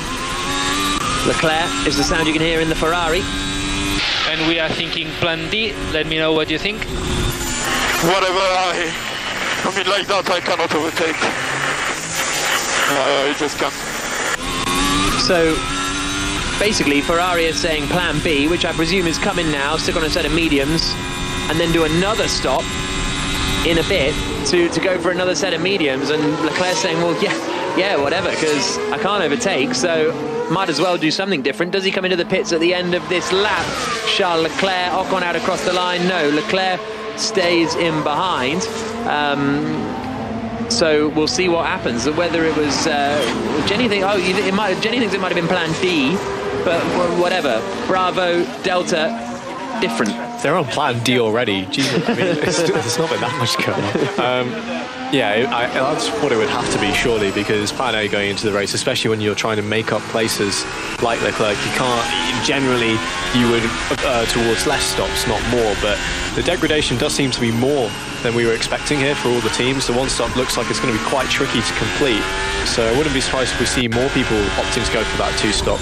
It's the Williams reserve driver Jack Aitken alongside me, Jack Nichols, and Jenny Gao. Yeah, and Pierre Gasly has come into the pits. He's doing his pit stop right now in the AlphaTauri. He came in lap 6 to switch from the medium to the hard tyre to give him a bit of clear air so that he could go out there and be a bit more punchy. I can't see. I think he's gone onto the hard tyre again to try and get to the end of the race. So a 2-stop strategy. Yeah, indeed. So that is... and that's Gasly was another who came in very, very early, wasn't it? So interesting move there from the AlphaTauri squad. We'll see what Verstappen and Sainz decide to do up at the front. George Russell just at the fastest first sector of anybody on the hard tyre. Did a personal best on that last lap, which matched Carlos Sainz and Max Verstappen. So suddenly a bit of a turn of pace from George Russell, who's running in 4th place at the moment. Gap is down now to 7.2 seconds compared to Sainz and Verstappen. So it was 9.5. It's now down to 7.2. It's not coming down outrageously quickly, but it is coming down in the battle for the lead of the Grand Prix. And Verstappen's tyres are 12, 11 laps older than Carlos Sainz's. So I'm really interested in this Grand Prix. It's not sort of thrill a minute right now, but I'm very, very interested in it. Aging like a fine wine. Just looking at Hamilton's lap times as well, he's also gone for a personal best, pretty much matching what George did on the previous lap at 1:17.69, and both the Mercedes turning up the pace. George sets another personal best, going a 10th quicker. Do you think they're also talking about a plan B, potentially a 2-stop? Because Hamilton was the other one who was quite early onto the hard, wasn't he? Well, they've also got a big gap to Esteban Ocon, who's in 5th place. They've got enough time for both of them to pit and come out still ahead of Ocon and not lose track position. So may well be worth it for the Mercedes. And Sainz sets the fastest lap of the Grand Prix. Hamilton and Russell both do personal bests on that lap, so that would suggest that you could be correct, Jack Aitken. Meanwhile, Fernando Alonso has pretty much caught the back almost of Ocon and Leclerc, Jenny. Yeah, and I'm just looking at Alonso. So Gasly just did 32 laps on his hard tyre. Alonso needs to pull out something like 41 laps, I think it is, on a hard tyre. He could maybe do that. Can he pull on and make a 1-stop when everybody else around him has to do a 2-stop? I think that's what they're trying. Yeah, well, that was sort of their only option when they didn't come into the pits. So it looked like an odd call from Alpine. Might work out to be sort of okay, but we'll just have to see what transpires. It's certainly a potential. Leclerc is, well, he's always close at the apex, isn't he, to the back of Ocon, but just cannot get the power down in the Ferrari to stay close to the back of the Frenchman. And as I say, Alonso on that last lap, well, actually he was 4/10 slower on that last lap than the two ahead. I was wondering for a small period of time whether Ocon is sort of intentionally backing Leclerc towards Alonso, but I don't think really that would be the theory, because I'm not quite sure what it would achieve. Into turn 1 and 2 they come again. Ocon just ahead of Leclerc. Verstappen is leading the Grand Prix. 2nd is Carlos Sainz, 3rd is Hamilton, 4th is Russell, 5th is Ocon. Leclerc, Alonso, Bottas, Stroll and Zhou the top 10, and then it's Tsunoda, Ricciardo, Vettel, Magnussen, Albon the top 15, Norris, Gasly and Latifi the 18 runners. Both Schumacher and Perez have broken down from this Grand Prix. Lap 40 of 70, 31 to go in Canada. I'm still watching the timing screens, and the Mercedes are beautifully synchronized, both setting personal bests in sector 2 and lapping at quite a similar pace. And it does seem odd, this sudden uptake in pace, given that they've been on these hard tyres for a while, both of them, and it's not normal that you would suddenly get an extra dose of grip halfway through the stint. So it does look like this is a deliberate upping of the pace. Russell doing a 1:17.4, which is only slower than Sainz by half a tenth and quicker than Verstappen by 4/10, so they're really motoring now. And it's pretty painful watching Leclerc as he tries yet again to get close to the back of Ocon in the last chicane. Yeah, it's so frustrating for the Ferrari driver. If he can clear Leclerc, if he can clear Ocon, I think he's a bit too far away really from the Mercedes to challenge them. If he'd cleared Ocon 10 laps ago or whenever it was, maybe he would have had an opportunity. Nicholas Latifi has pitted again onto a new set of hard tyres. It was a bit slow, and then he kind of pulled away when the light was red, and then he had to go back up on the jacks. The front right got attached again, and then away he went. We are seeing slower pit stops this year for a number of reasons. The tyres are sort of bigger and more difficult to handle, basically, for the mechanics. And there was another scruffy stop. this time from the Williams squad. They're very heavy, those tyres. Have you picked one up? One of the new ones? Yes, they're very heavy. How high did you, like above your head? No, that would not be possible for my teeny little chicken arms. But yeah, the mechanics have had to go through a lot of training to just deal with the increase in weight, because, of course, apart from the fact that they're big, the rim takes up percentage-wise a lot more of the weight than the rubber, and by increasing the rim size, they are big old blocks to carry around, and Leclerc boxes. Okay, into the pits then comes Charles Leclerc for the Ferrari team. He was right up behind Esteban Ocon. He's got to go onto the medium tyres. He's got no choice there. I mean, he could go onto the softs and then onto some mediums later in the Grand Prix, but I'm expecting a set of mediums on the Ferrari. It is indeed. It's slow for Leclerc. He finally gets away, and that was 5.3 seconds, so that's 3 seconds gone in the pit stop. He's waving his hands inside the cockpit, furious with that, and that's going to bring him out behind the whole train of Stroll, Zhou, Tsunoda and Ricciardo. Those were a huge lost 3 seconds in Charles Leclerc's race. That must have been why they were extending, just to make sure he got out in front of that pack, and he has not. And Leclerc is going to score very few points this afternoon, I fear. I tell you what, we need to see a replay of that pit stop, but I think the car just slipped off of the rear jack, and there are lots of systems in place to stop that kind of thing happening, but perhaps the jackman just didn't quite get the grip that he needed, and the car dropped before they'd finished gunning the tyres onto the car, and they had to bring it back up, gun the tyres on and go again, and that was terrible. That's really start to drop, mate. Understood. So Verstappen is saying the tyres are really starting to go. Sainz isn't exactly going quicker than Verstappen. In fact, he was a tenth slower on that last lap. Mercedes are committing early, I think, to this extra stop that they're going to do. Here comes Ricciardo on Tsunoda down into the chicane. He's not able to make that move. Tsunoda holds on to the 10th place at the moment, then Ricciardo, and then Leclerc. And Leclerc was stuck behind an Alpine. He really wishes he was stuck behind the Alpine now. Verstappen pits. Verstappen pits from the lead of the Grand Prix for the second time today then. It'll be a new set, presumably, of the hard tyres for the Red Bull squad. They're all waiting for him now as he pulls in, swings it in. Car goes up on the jacks.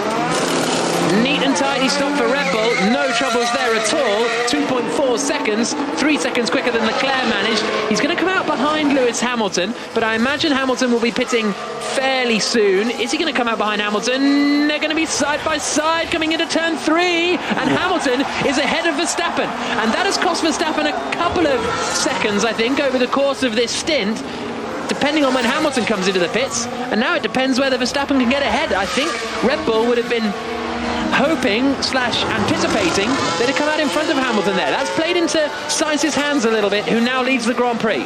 Yeah, Hamilton just showed him the door there, because of course you come out of turn 2, the pit exit, you're on the outside line, and Hamilton just had his nose ahead and was entitled to just start driving towards the outside of the track and just squeeze Verstappen onto that exit curb. Why did you make sure I end up in front? Didn't have the pace. Why didn't you make sure I was in front? And the team saying we didn't have the pace, because they're right. Verstappen was lapping at the same pace as the Mercedes, so they couldn't actually pull out the gap. Here comes Verstappen now, though. He's going to get ahead of Hamilton down into the chicane, and it won't have cost him a lot of time. In fact, Hamilton's going to come into the pits now, so it will be a bit of a nuisance that for Verstappen, although actually he'll get the DRS down 2 straight, so maybe that'll almost pay back what he lost. But into the pits comes Hamilton now. We'll have 2 grumpy drivers there, because Hamilton would have been annoyed that he couldn't just straight line the brake zone of the last corner and enter at full chat. But he pulls into the box at a calm pace, clean pit stop for the Mercedes, and he's out again. So Carlos Sainz leads the Grand Prix now. He's 10 seconds ahead of Verstappen. He's got tyres that he put on 10 laps after Verstappen did, but Verstappen has just come in for his second pit stop, so a lot to unfold here in the Canadian Grand Prix. Plenty to unfold as well at the US Open. We'll be giving you full coverage in an hour or so, but for now let's check in with Ian. Matt Fitzpatrick safely through the first hole in par figures, so he remains at 4 under, as does Will Zalatoris. Company at the top of the leaderboard because Scotty Scheffler has picked up 2 early birdies. The world number 1 also at 4 under par. Drop shot for Rory McIlroy at the 3rd, but he's picked up a birdie at the 4th. McIlroy back to 2 under par within 2 shots of the lead. Okay, interesting stuff. Thank you very much, Ian. Lap 45 of 70 in the Canadian Grand Prix. Max Verstappen is currently setting the fastest lap of the race. Now he's on a brand new set of hard tyres, and he will be able to go to the end of the Grand Prix on these tyres. But the question is what Sainz and Ferrari do now. Russell pits in the other Mercedes, but Sainz leads. But when does he come in? Jenny Gow. Yeah, just looking at the tyre mathematics at the moment, 2 of the drivers still haven't come into pit. Now that's Valtteri Bottas in Alfa Romeo and Lance Stroll, the home man, racing for Aston Martin this weekend. They've managed 44 laps on their tyres. So Alonso's got this. He can make this work as a one-stop strategy. Let's see if Alpine can recover something for the man who finished who started this race in 2nd spot.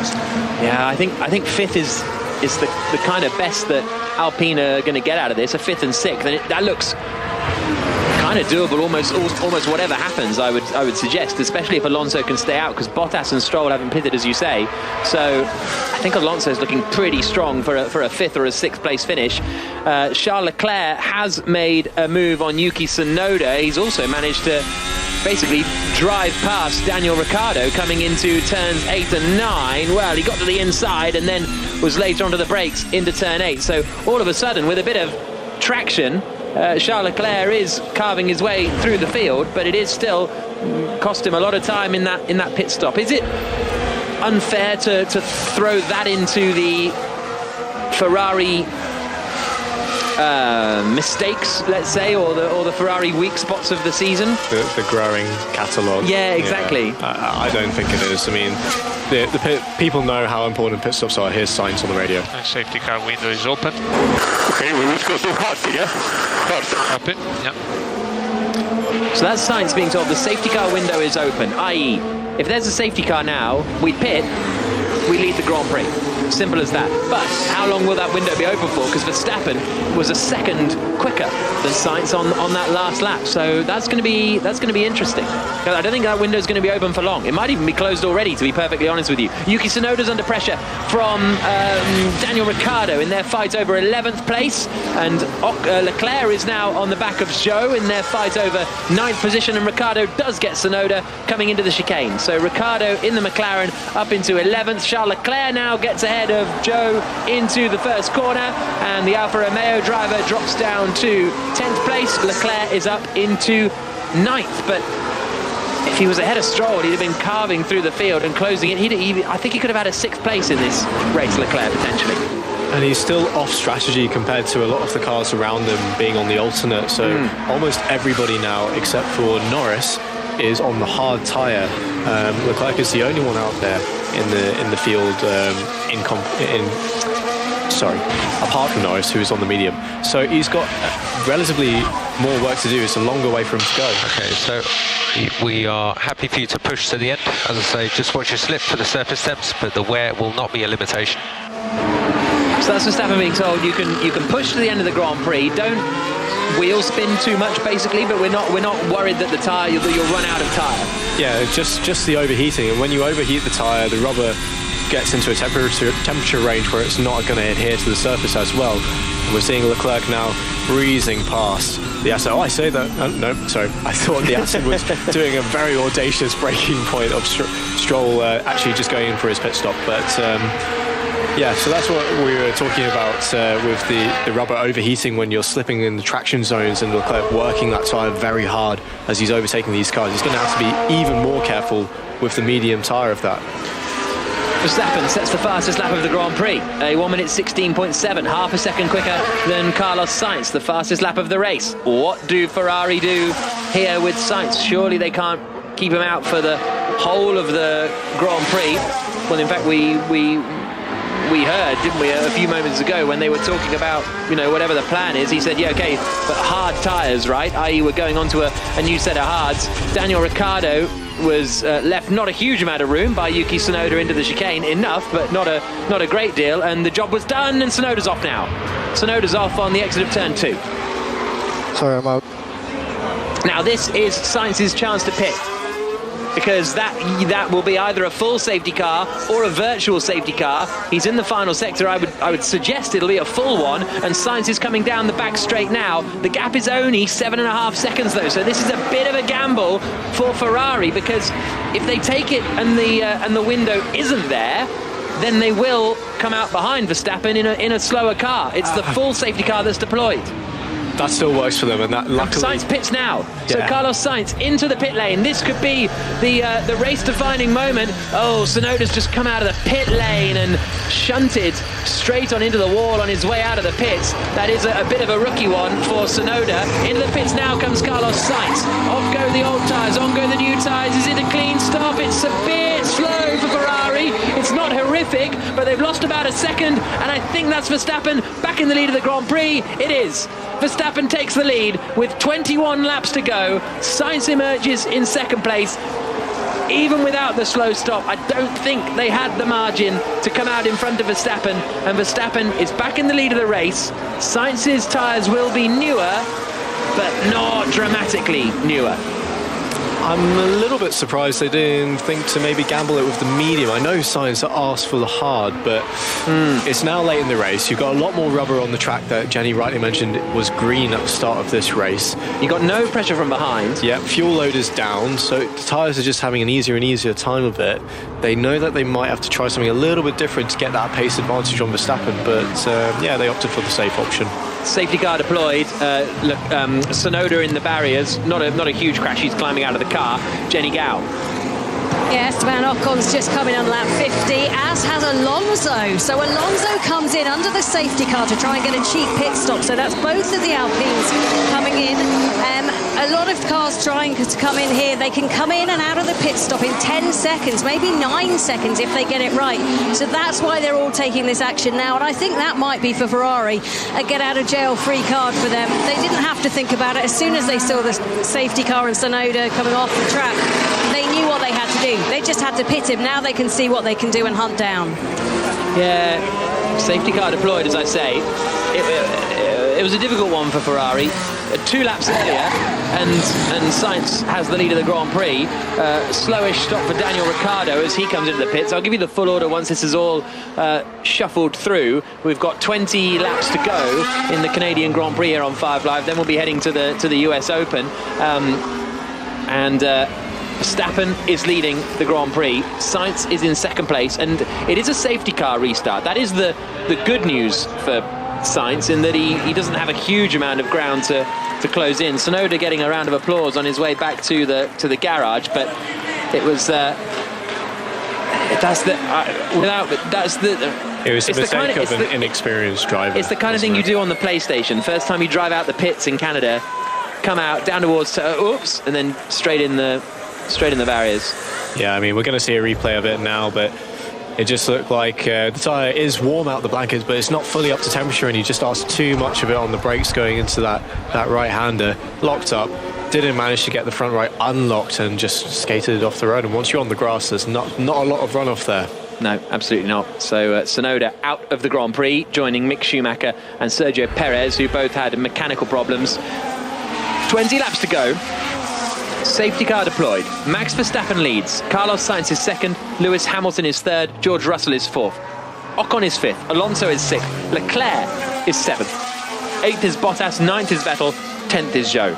Ricciardo, Magnussen, Stroll, Gasly and Albon the top 15. Norris and Latifi the 17 runners. Jack Aitken. I was just going to say, we were talking about why Sainz went with the hard and not the medium. Well, that's just exactly what the 2 Alpines have done. They've taken the medium tyre, and that car, it's got a lot of straight line speed. Could they trouble Russell and the Mercedes ahead? And Leclerc is going to have to try and pass not one but 2 of them. He's had trouble with both of them at various points in this race, so it's going to be tough for him, I think, on the hard tyre. Yeah, an interesting final 20 laps coming up, Jenny Gao. Medium. To clarify who's on the mediums then, so Ocon came in and pitted just now. He's on mediums, as is Alonso, both Alpines, as you're saying. 9 laps in on a stint on the mediums is Charles Leclerc in the Ferrari, and Bottas just behind him also on the mediums. Safety car deployed, Max. Safety car deployed. Dash positive, dash positive. Science is in. Advise on brakes and tyres. This is George Russell. So we can see a split now on the brakes, the opposite side. Keep working those fronts, and we want high pressure events. This is Charles Leclerc. How many cars will get in front of us if we stop? It will be 3 cars. 3 cars. This is Sebastian Vettel. Box. Yep, copy, mate. We'll have a quick look. So just keep on your delta. So if we stop, Sebastian, what would you do? Flap, please. Flap adjust. Go up. Hamilton's radio. Oh, we're at risk of Leclerc now. No, so Give me some information, guys. So Leclerc's already stopped, so should be a threat to him. He's currently at P7. There's a little selection of radio replays from whenever the safety car was deployed. Nothing particularly remarkable in all of that, I think, except Hamilton wanting to know where Leclerc was. Jenny Gow, had you finished your point? No, I hadn't. And please do. Thank you so much. Lap 32 on these hard tyres for Vettel, so they didn't pit him, even though he was asking if they could. So he stays out there on the hard tyres in P9 currently. Other people who came in and pit, Stroll came in, he's on 3-lap medium tyres now, his first stop of the session. And Norris came in again. Bad day, I think, for Norris. He had to take a different power unit this morning. More team radio. My pace to the others. Give us a bit more of a picture, guys. So yeah, we were matching the leaders. In fact, corrected. Yeah, you were one of the fastest guys out there. You think that's pushing too hard on the new tyre? We think with this safety car, that's just going to buy us margin, so we should be good to the end. It's a much shorter stint than that first hard tyre. Plus, we've got this safety car to reset everything. So that's Hamilton getting some information from Pete Bonington. A bit more, Jenny? Yeah, sure, why not? We're on the safety car, no one cares anyway. They've gone to make a cup of tea. Medium, 8 laps for Norris, and I was saying they had to replace his power unit overnight after problems in qualifying, so they didn't get penalised because it was a different power unit, but the one that he had yesterday has been sent back to base in Woking to try and get a fix on it, so that's a bit of a problem for them going forward potentially.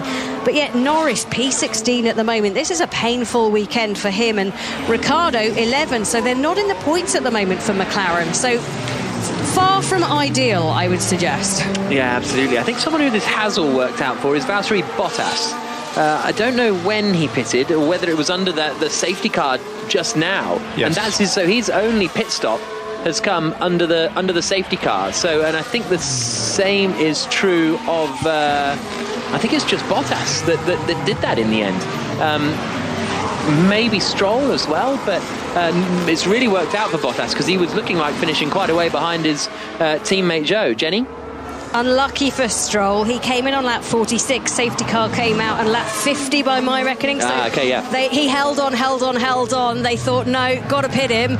And if they'd have just been brave and held on for another 4 laps, they could have done exactly what Bottas has done. But yeah, as you say, Bottas making the most of that. He must be delighted for the team. Yeah, indeed. So the lapped cars are being allowed to overtake the safety car now.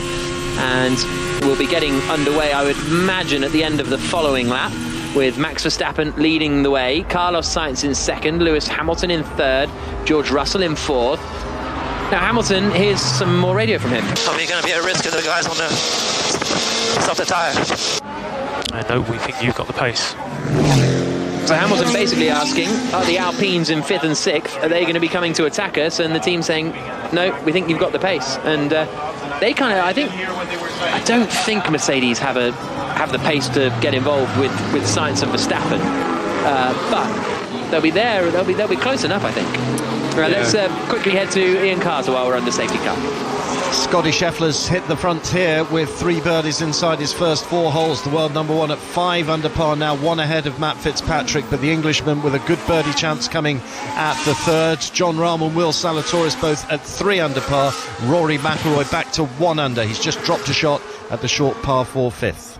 Thank you, Ian. We have got 17 laps to go in the Canadian Grand Prix. Then we'll be heading over to the US Open for the rest of the evening. Jenny Gow. Beautiful day here in Montreal, just a couple of white clouds, a little bit windy, but the sun is shining down on everybody, and it's 22 degrees now. Kevin Magnussen, I think, lost out in that section. He's 46 laps into his stint on hard tyres, and they chose at Haas not to come in and pit him, so he's obviously going to the end of the race now. But those are very, very old tyres, and he's currently in 12th place. I can only see him moving backwards and not forwards, unfortunately. Yeah, well, his race got scuppered, didn't it, on about lap, I can't remember, must have been about lap 8 or 9 or something, when he was forced to come in and change his front wing by the race director. 8 was it? Thank you. So that's frustrating.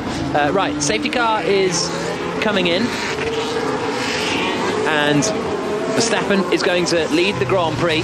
2nd will be Carlos Sainz, 3rd Lewis Hamilton, 4th George Russell, and we're not expecting any more pit stops in the final 17 laps. Well, it'll be 16 laps when the race gets going again, and so it'll be won or lost on track here. How hard is Carlos Sainz going to push for his first ever Formula One victory, and to help his teammate and his team in the Drivers' and Constructors' Championship? Verstappen is taking his time, weaving from left to right. Carlos Sainz is keeping the car straight, trying to react as quickly as possible to whenever Verstappen floors it.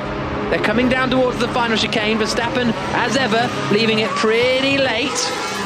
In fact, he might be waiting until the exit of the chicane now. He's taken so long. There he goes. Verstappen gets on the power, gets the drive, has a little bit of a wiggle coming out of the final corner, and Sainz is going to be quite close here, coming down towards turn 1. Racing back underway. Verstappen, though, holds the lead into the first corner. Sainz in 2nd. It's 3rd for Lewis Hamilton. It's 4th for George Russell. It's 5th for Ocon, who was under big pressure from Fernando Alonso. Charles Leclerc will want to try and get past the Alpines. 5th is realistically the best he can achieve in the remainder of this Grand Prix, unless he can get ahead some of the Mercedes as well. But that's got to be the Ferrari's minimum target, and if that's the case, he would only lose an extra 10 points to Verstappen in the championship fight, which would not be too bad. It would go from 34 points to 44 points. Not ideal, don't get me wrong, but reasonable damage limitation for Leclerc, having started at the back of the grid. Jack Aitken, the Williams reserve driver, is alongside me, and it was a clean getaway from Verstappen in the end on the restart. Yeah, he did have a little wiggle, like you say, out the last corner, but it wasn't enough to give Sainz to run on him into turn 1. And he's now already putting a bit of distance between himself, the gap up to a 2nd. If he can hold that going into the next laps when the DRS does get activated, that'll be perfect. Here's an attack from Valtteri. It's Joe. It's Joe Guan Yu trying to get ahead of Sebastian Vettel down the back straight towards the chicane. He's right underneath the rear wing. Vettel covers the inside. Joe goes to the outside, and Vettel holds the place. It looked as though Joe had got the drive, but to be fair, even before the safety car, he was complaining he didn't have enough straight line speed to get ahead of the Aston Martin of Lance Stroll, and that seems to be the situation again. He's attacking again, coming down into turn 1, but still, the Chinese driver can't get ahead of Sebastian Vettel. He scored points, did Joe, on his first ever race in Formula One in Bahrain earlier this year, but he's retired from 3 of the last 4, so some points here would be a very good result for him. Lap 56 of 70. Yeah, they're still waiting for the DRS to be reactivated after the safety car. So he's got a little bit more of a job to get past the Aston Martin, which seems to be pretty decent in a straight line so far, but Vettel already struggling a little bit on those tyres, probably wishing that he had pitted, but he's got the track position. That's what's important right now. Big winner from this Grand Prix so far is Charles Leclerc, who's made up 12 places. Alonso, other than Kevin Magnussen, has lost the most in that sort of top group, losing 4 spots. The sound you can hear is Charles Leclerc coming up the back straight, and he's just nowhere near Alonso. DRS isn't enabled just yet, actually, so it'll be maybe at the end of this, or start of this next lap, the DRS will be enabled. Takes a load more curve on the way into that final chicane, does Charles Leclerc, compared to Fernando Alonso, and he is pretty close, down towards turn 1. I think he He's also got fresher tyres than he had before, of course, and he was really struggling for traction out of the slow corners onto the long back straight. Fastest lap of the Grand Prix is set by Carlos Sainz. He is within DRS range here of Max Verstappen. Joe has got ahead of Sebastian Vettel. So Joe gets ahead of Vettel and up into 9th place. Alex Albon gets ahead of... Magnussen got ahead of... Albon got ahead of Gasly and Stroll got ahead of Magnussen. So those are a couple of shuffles outside of the top 10. Verstappen and Sainz both trading fastest sectors here at the moment. A really, really intense fight up at the front. Zhou got ahead of Sebastian Vettel down into turn 1. He went to the outside, didn't have an overlap, but just on the fresher tyres, was later on the brakes, went right round the outside. That was good stuff. Yeah, good move. He didn't have the advantage of DRS to give him that extra speed, like you say, so he had to do all the hard work on the brakes, and he did it. Fair play to him. Sainz is in DRS range here of Max Verstappen for the race lead. Coming down into the chicane, noses to the inside. Not close enough to make a move that time, but he'll get the DRS on the second run. Down towards turn 1. Max Verstappen is under pretty big pressure for the lead of the Canadian Grand Prix. Down into the first corner. Carlos Sainz in the Ferrari. Can't get through just yet. He's looking for his maiden Formula One victory as Carlos Sainz. Many have done it here before, including Lewis Hamilton in 2007, Gilles Villeneuve in 1978, Jean Alesi in 1995, and a couple of others that I can't remember off the top of my head, but Sainz wants to be the latest to be added to this list. Robert Kubica in 2008, remembered another one.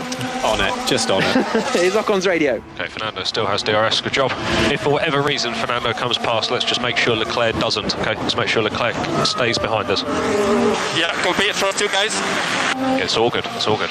So that's Ocon being told, if Alonso comes past us in the two Alpines, swap position for 5th and 6th, let's keep Charles Leclerc behind. In fact, Leclerc is very close to the back of Fernando Alonso. Carlos Sainz is about 7/10 away from Verstappen as they exit onto the back straight. It's now 0.8 of a second, so he's a little bit too far back again, I think, coming out of the hairpin.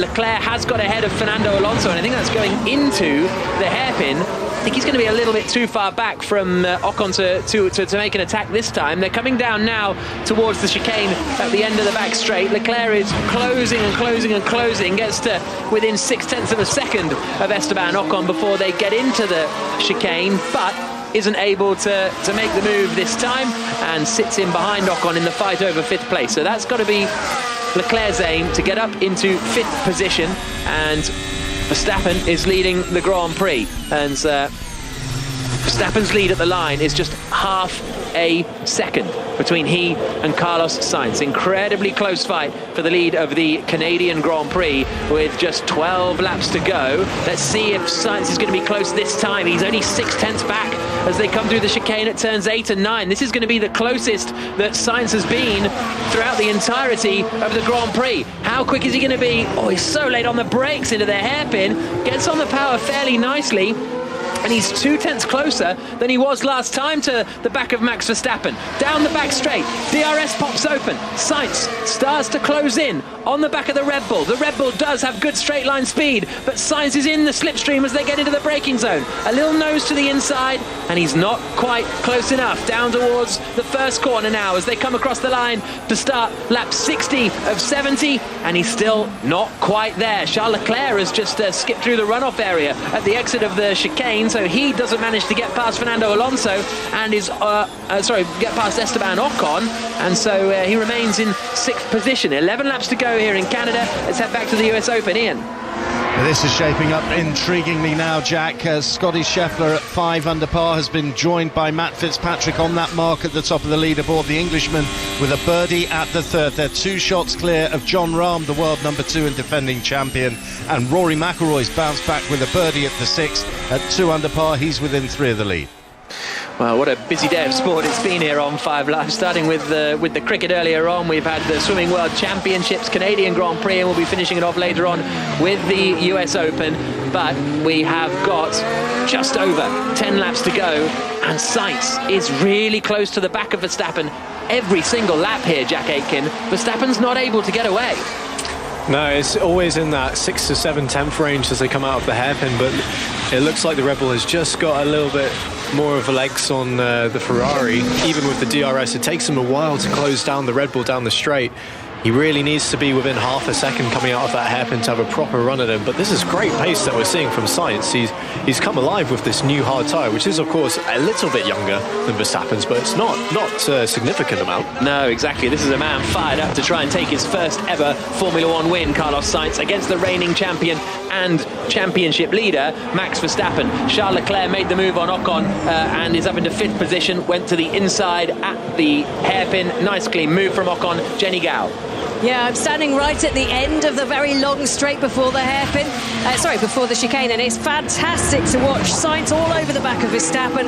Leclerc managing to get around those 2 Alpine cars as well. And I tell you what, Vettel is falling backwards. Stroll's just got in front of him in the other Aston Martin.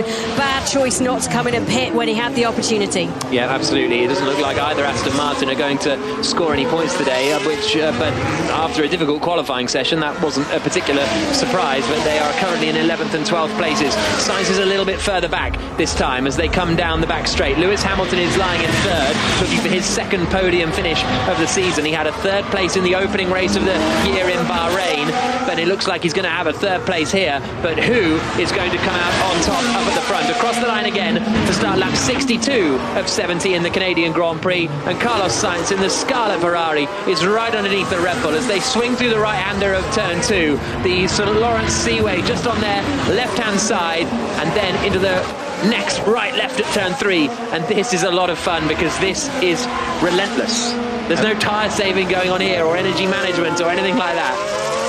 All guns blazing. Yeah. The positions 3, 4, 5 and probably 6 are all fairly set now. Hamilton and Russell looking fairly comfortable in the hards on the Mercedes, kind of in no man's land. Leclerc as well now that he's got past the 2 Alpines. So this battle between Verstappen and Sainz is the main action happening on track.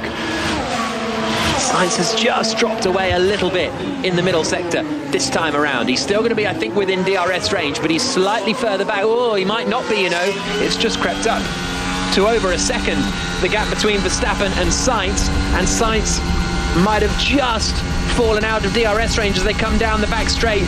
He's still going to get a bit of a tow and a bit of a slipstream, but that might be a crucial moment in the Grand Prix for Carlos Sainz. Out across the line, and he was 0.7 seconds back at the line, so he's got a lot of work to do if he wants to try and get back to the rear of the Red Bull car.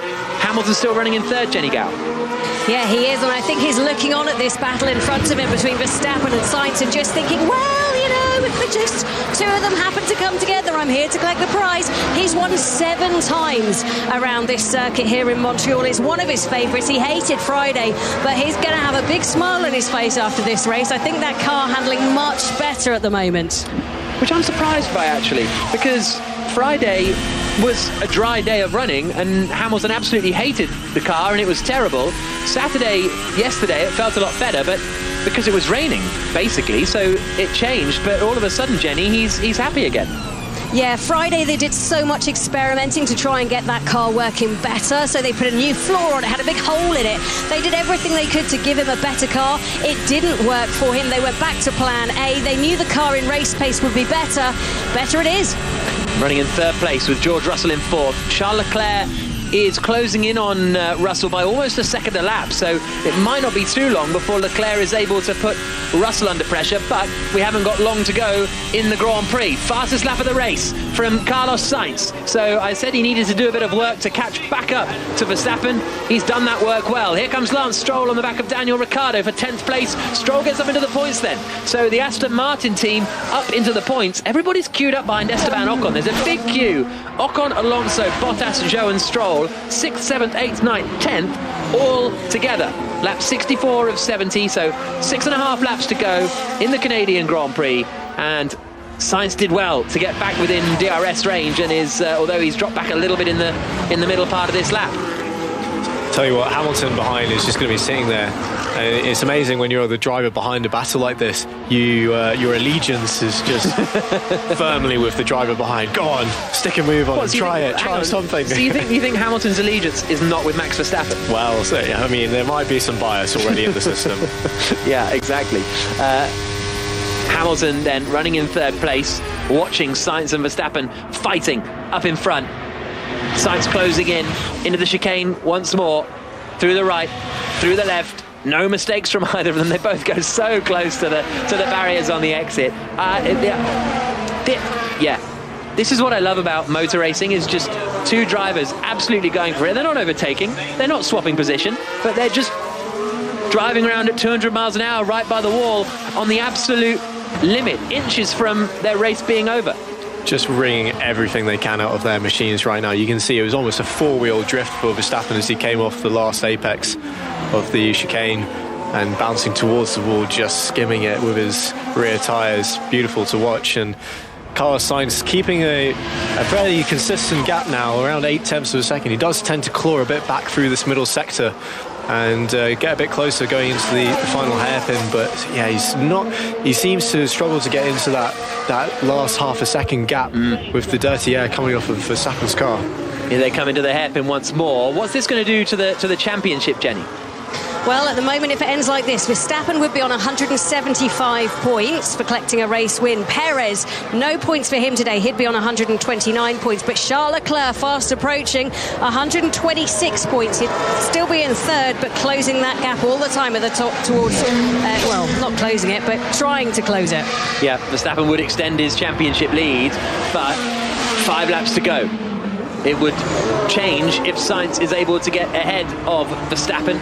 We've seen race leaders collide before. 1992, Nigel Mansell and Ayrton Senna collided while fighting for the lead of the Grand Prix. I think we even saw Nigel Mansell, was it 92? Mansell broke down at the very last corner. The very last lap on the back straight, yeah. So I think that was 92 for Nigel Mansell. So plenty of last lap drama. In fact, 2011. There was a Red Bull leading, Sebastian Vettel, and on the very last lap he got on a damp patch and allowed Jenson Button through to win the longest Formula One race of all time. So plenty of last lap action here in the past. I think we stay where we are, just for a straight line issue. But even with a straight line issue, I'm 100 times faster this weekend. Okay, understood. So Alonso is in 7th place. He is behind Esteban Ocon in 6th place. Now, he has been complaining on the radio about engine problems over the course of the Grand Prix. The team have said, right, stay behind Ocon. Alonso's saying, well, hang on.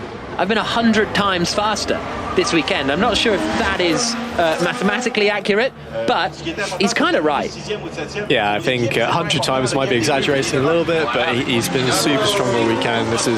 The race has really gotten away from him today, and it's a real shame because we said at the start of the broadcast we'd love to see him lead the race and get a great result, and it just hasn't happened for him. And now he's stuck behind Ocon.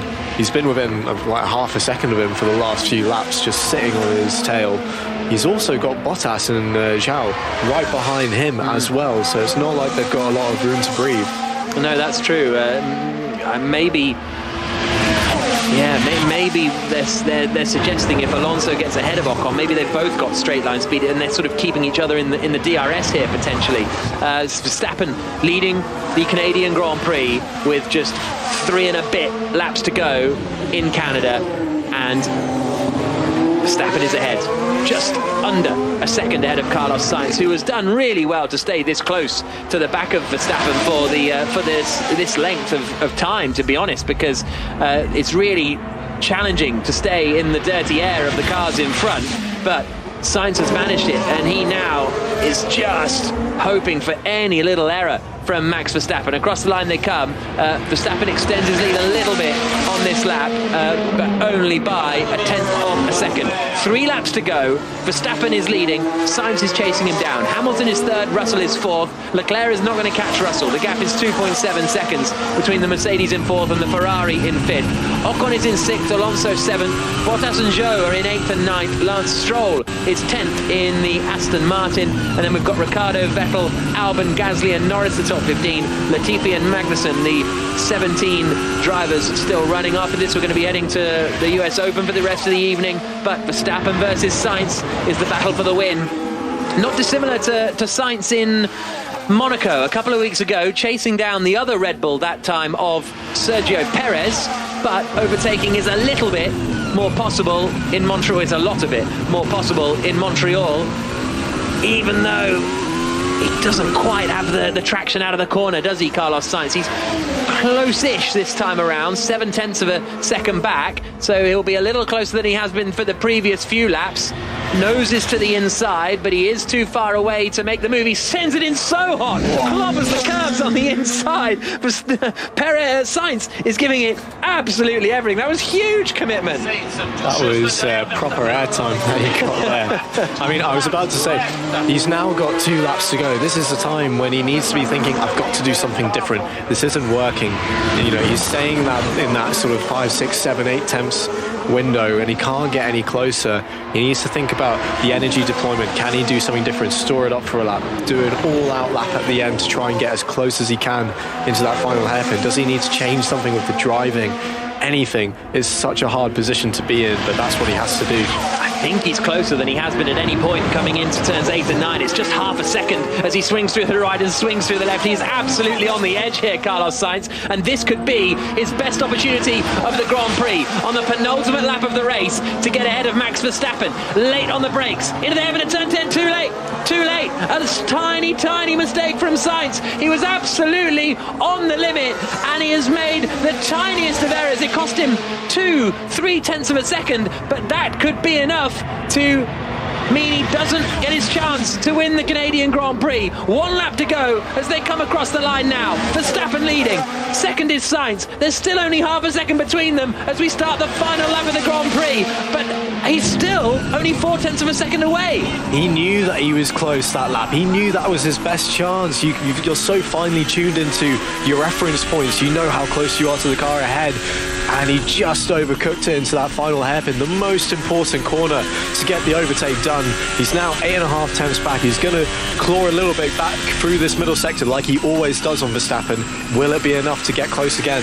He's about 0.4 further back than he was last time out. The back end trying to get away, and I think that's the chance gone for Carlos Sainz. Verstappen just needs to negotiate the next 5 corners, and he will win the Canadian Grand Prix. Sainz has pushed him as hard as he possibly could. He got really close on that previous lap, but just the tiniest of errors into turn 10. Verstappen comes through the hairpin now, and he is going to be clear. The grandstands get on their feet and cheer Max Verstappen out across the line. Sainz is done. He's not going to take his first victory. It's going to be another win this season for Max Verstappen. He has already won 5 so far this year. He is about to make it 6 from 9 through the chicane, out across the line. A spirited defence, an attempt from Carlos Sainz in the Ferrari, but Max Verstappen wins again. Max Verstappen extends his championship lead, winning the Canadian Grand Prix after a thrilling fight with Carlos Sainz. And Hamilton is across the line in third for his best result of the season, or joint best result of the season. All of a sudden, the Alpines are under pressure from Valtteri Bottas into the final corner, but they managed to hold on. Leclerc is across the line in 5th. Ocon is 6th. It is 7th for Alonso, 8th for Bottas, 9th and a career best for Zhou, and 10th will be Lance Stroll. But another win for Verstappen. His advantage over Charles Leclerc now in the championship extends by 10 points. It was 34, it's now 44. What if Sainz had that safety car 1 lap earlier and he'd had track position? They looked so quick in those last 10 laps. It was an incredible pace from Sainz to sit in the dirty air of Verstappen. That is the checkered flag, Max. Oh, what an end. Well done, mate. Well done, mate. I'm not sure you can hear us. We can't hear you, but that was amazing. Withstood all the pressure. Brilliant, brilliant drive.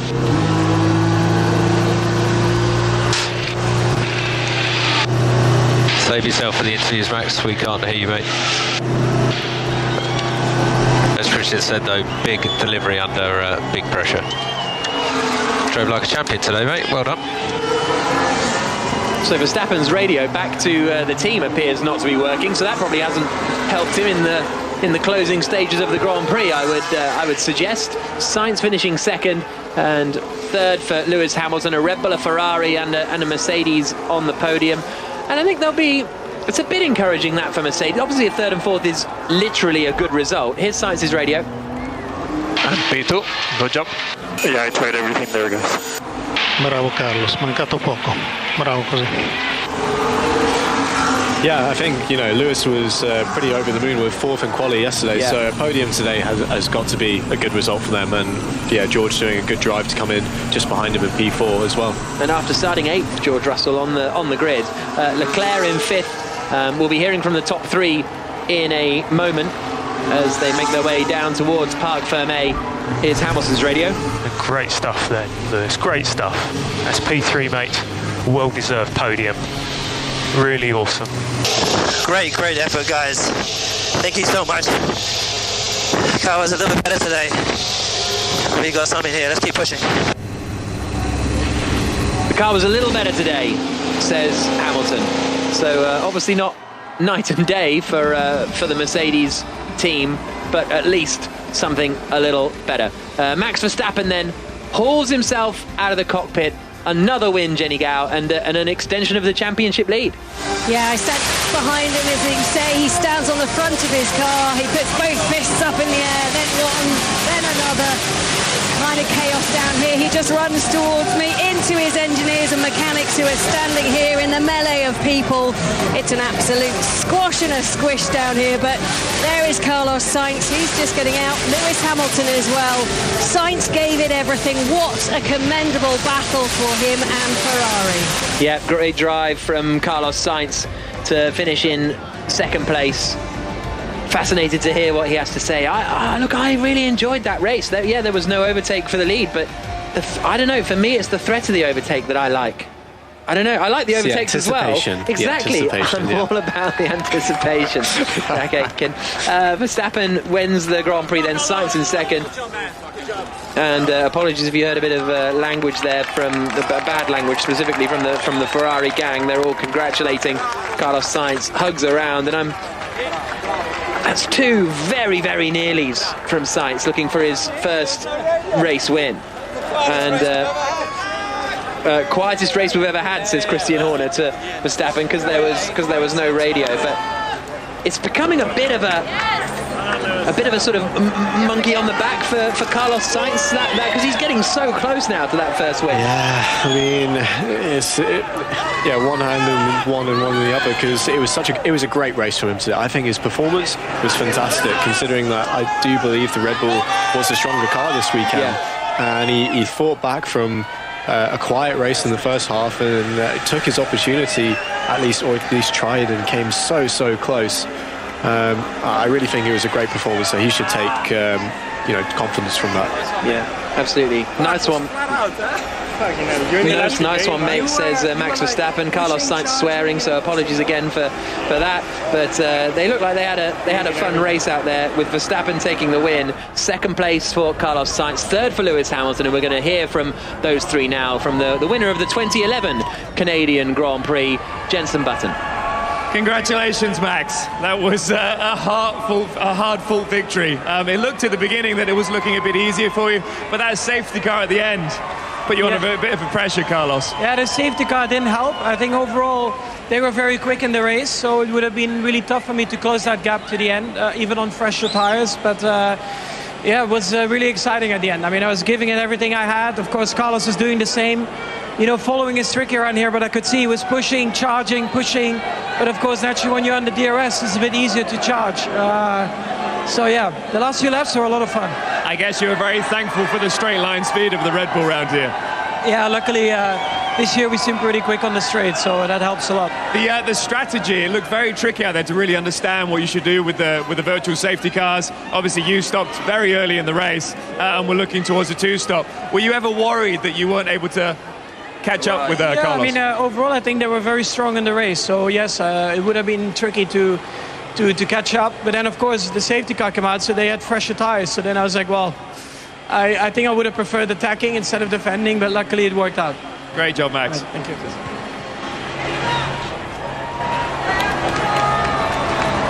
Carlos, I mean, obviously you were gunning for the victory there, and it was so close. It looked like the hairpin, 1 lap to the end. You got really close and went a little bit deep. But you must still be happy with this result.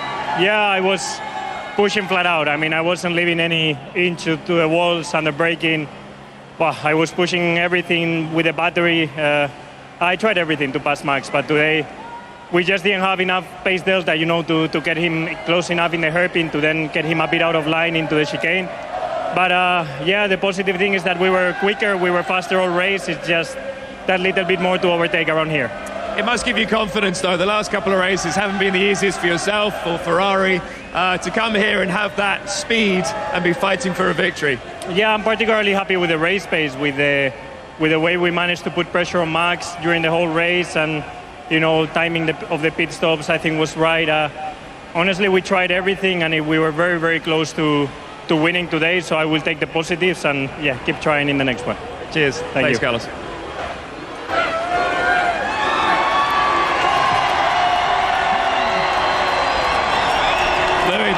Lewis, it's great to see a smile on your face. I know it's not been the easiest year for you. After years of dominance, it must have been tough, but today, this is a good step forward for you, isn't it?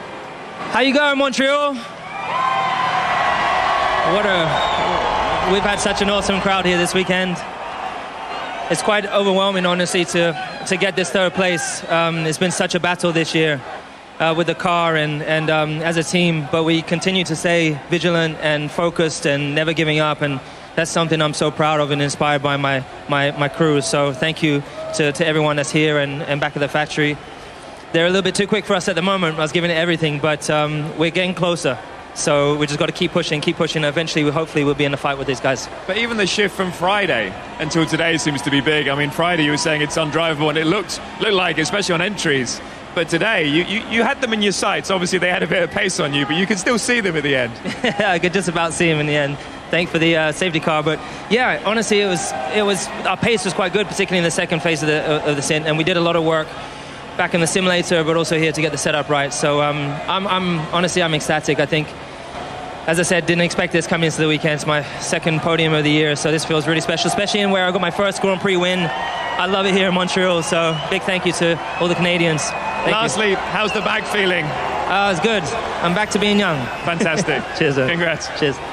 So your top three, Jenson Button asking the questions, Max Verstappen, Carlos Sainz and Lewis Hamilton. And I can tell you, the fans here ecstatic as they flood onto the circuit Gilles Villeneuve. Many of them cheering for everybody, but a huge cheer for Lewis Hamilton.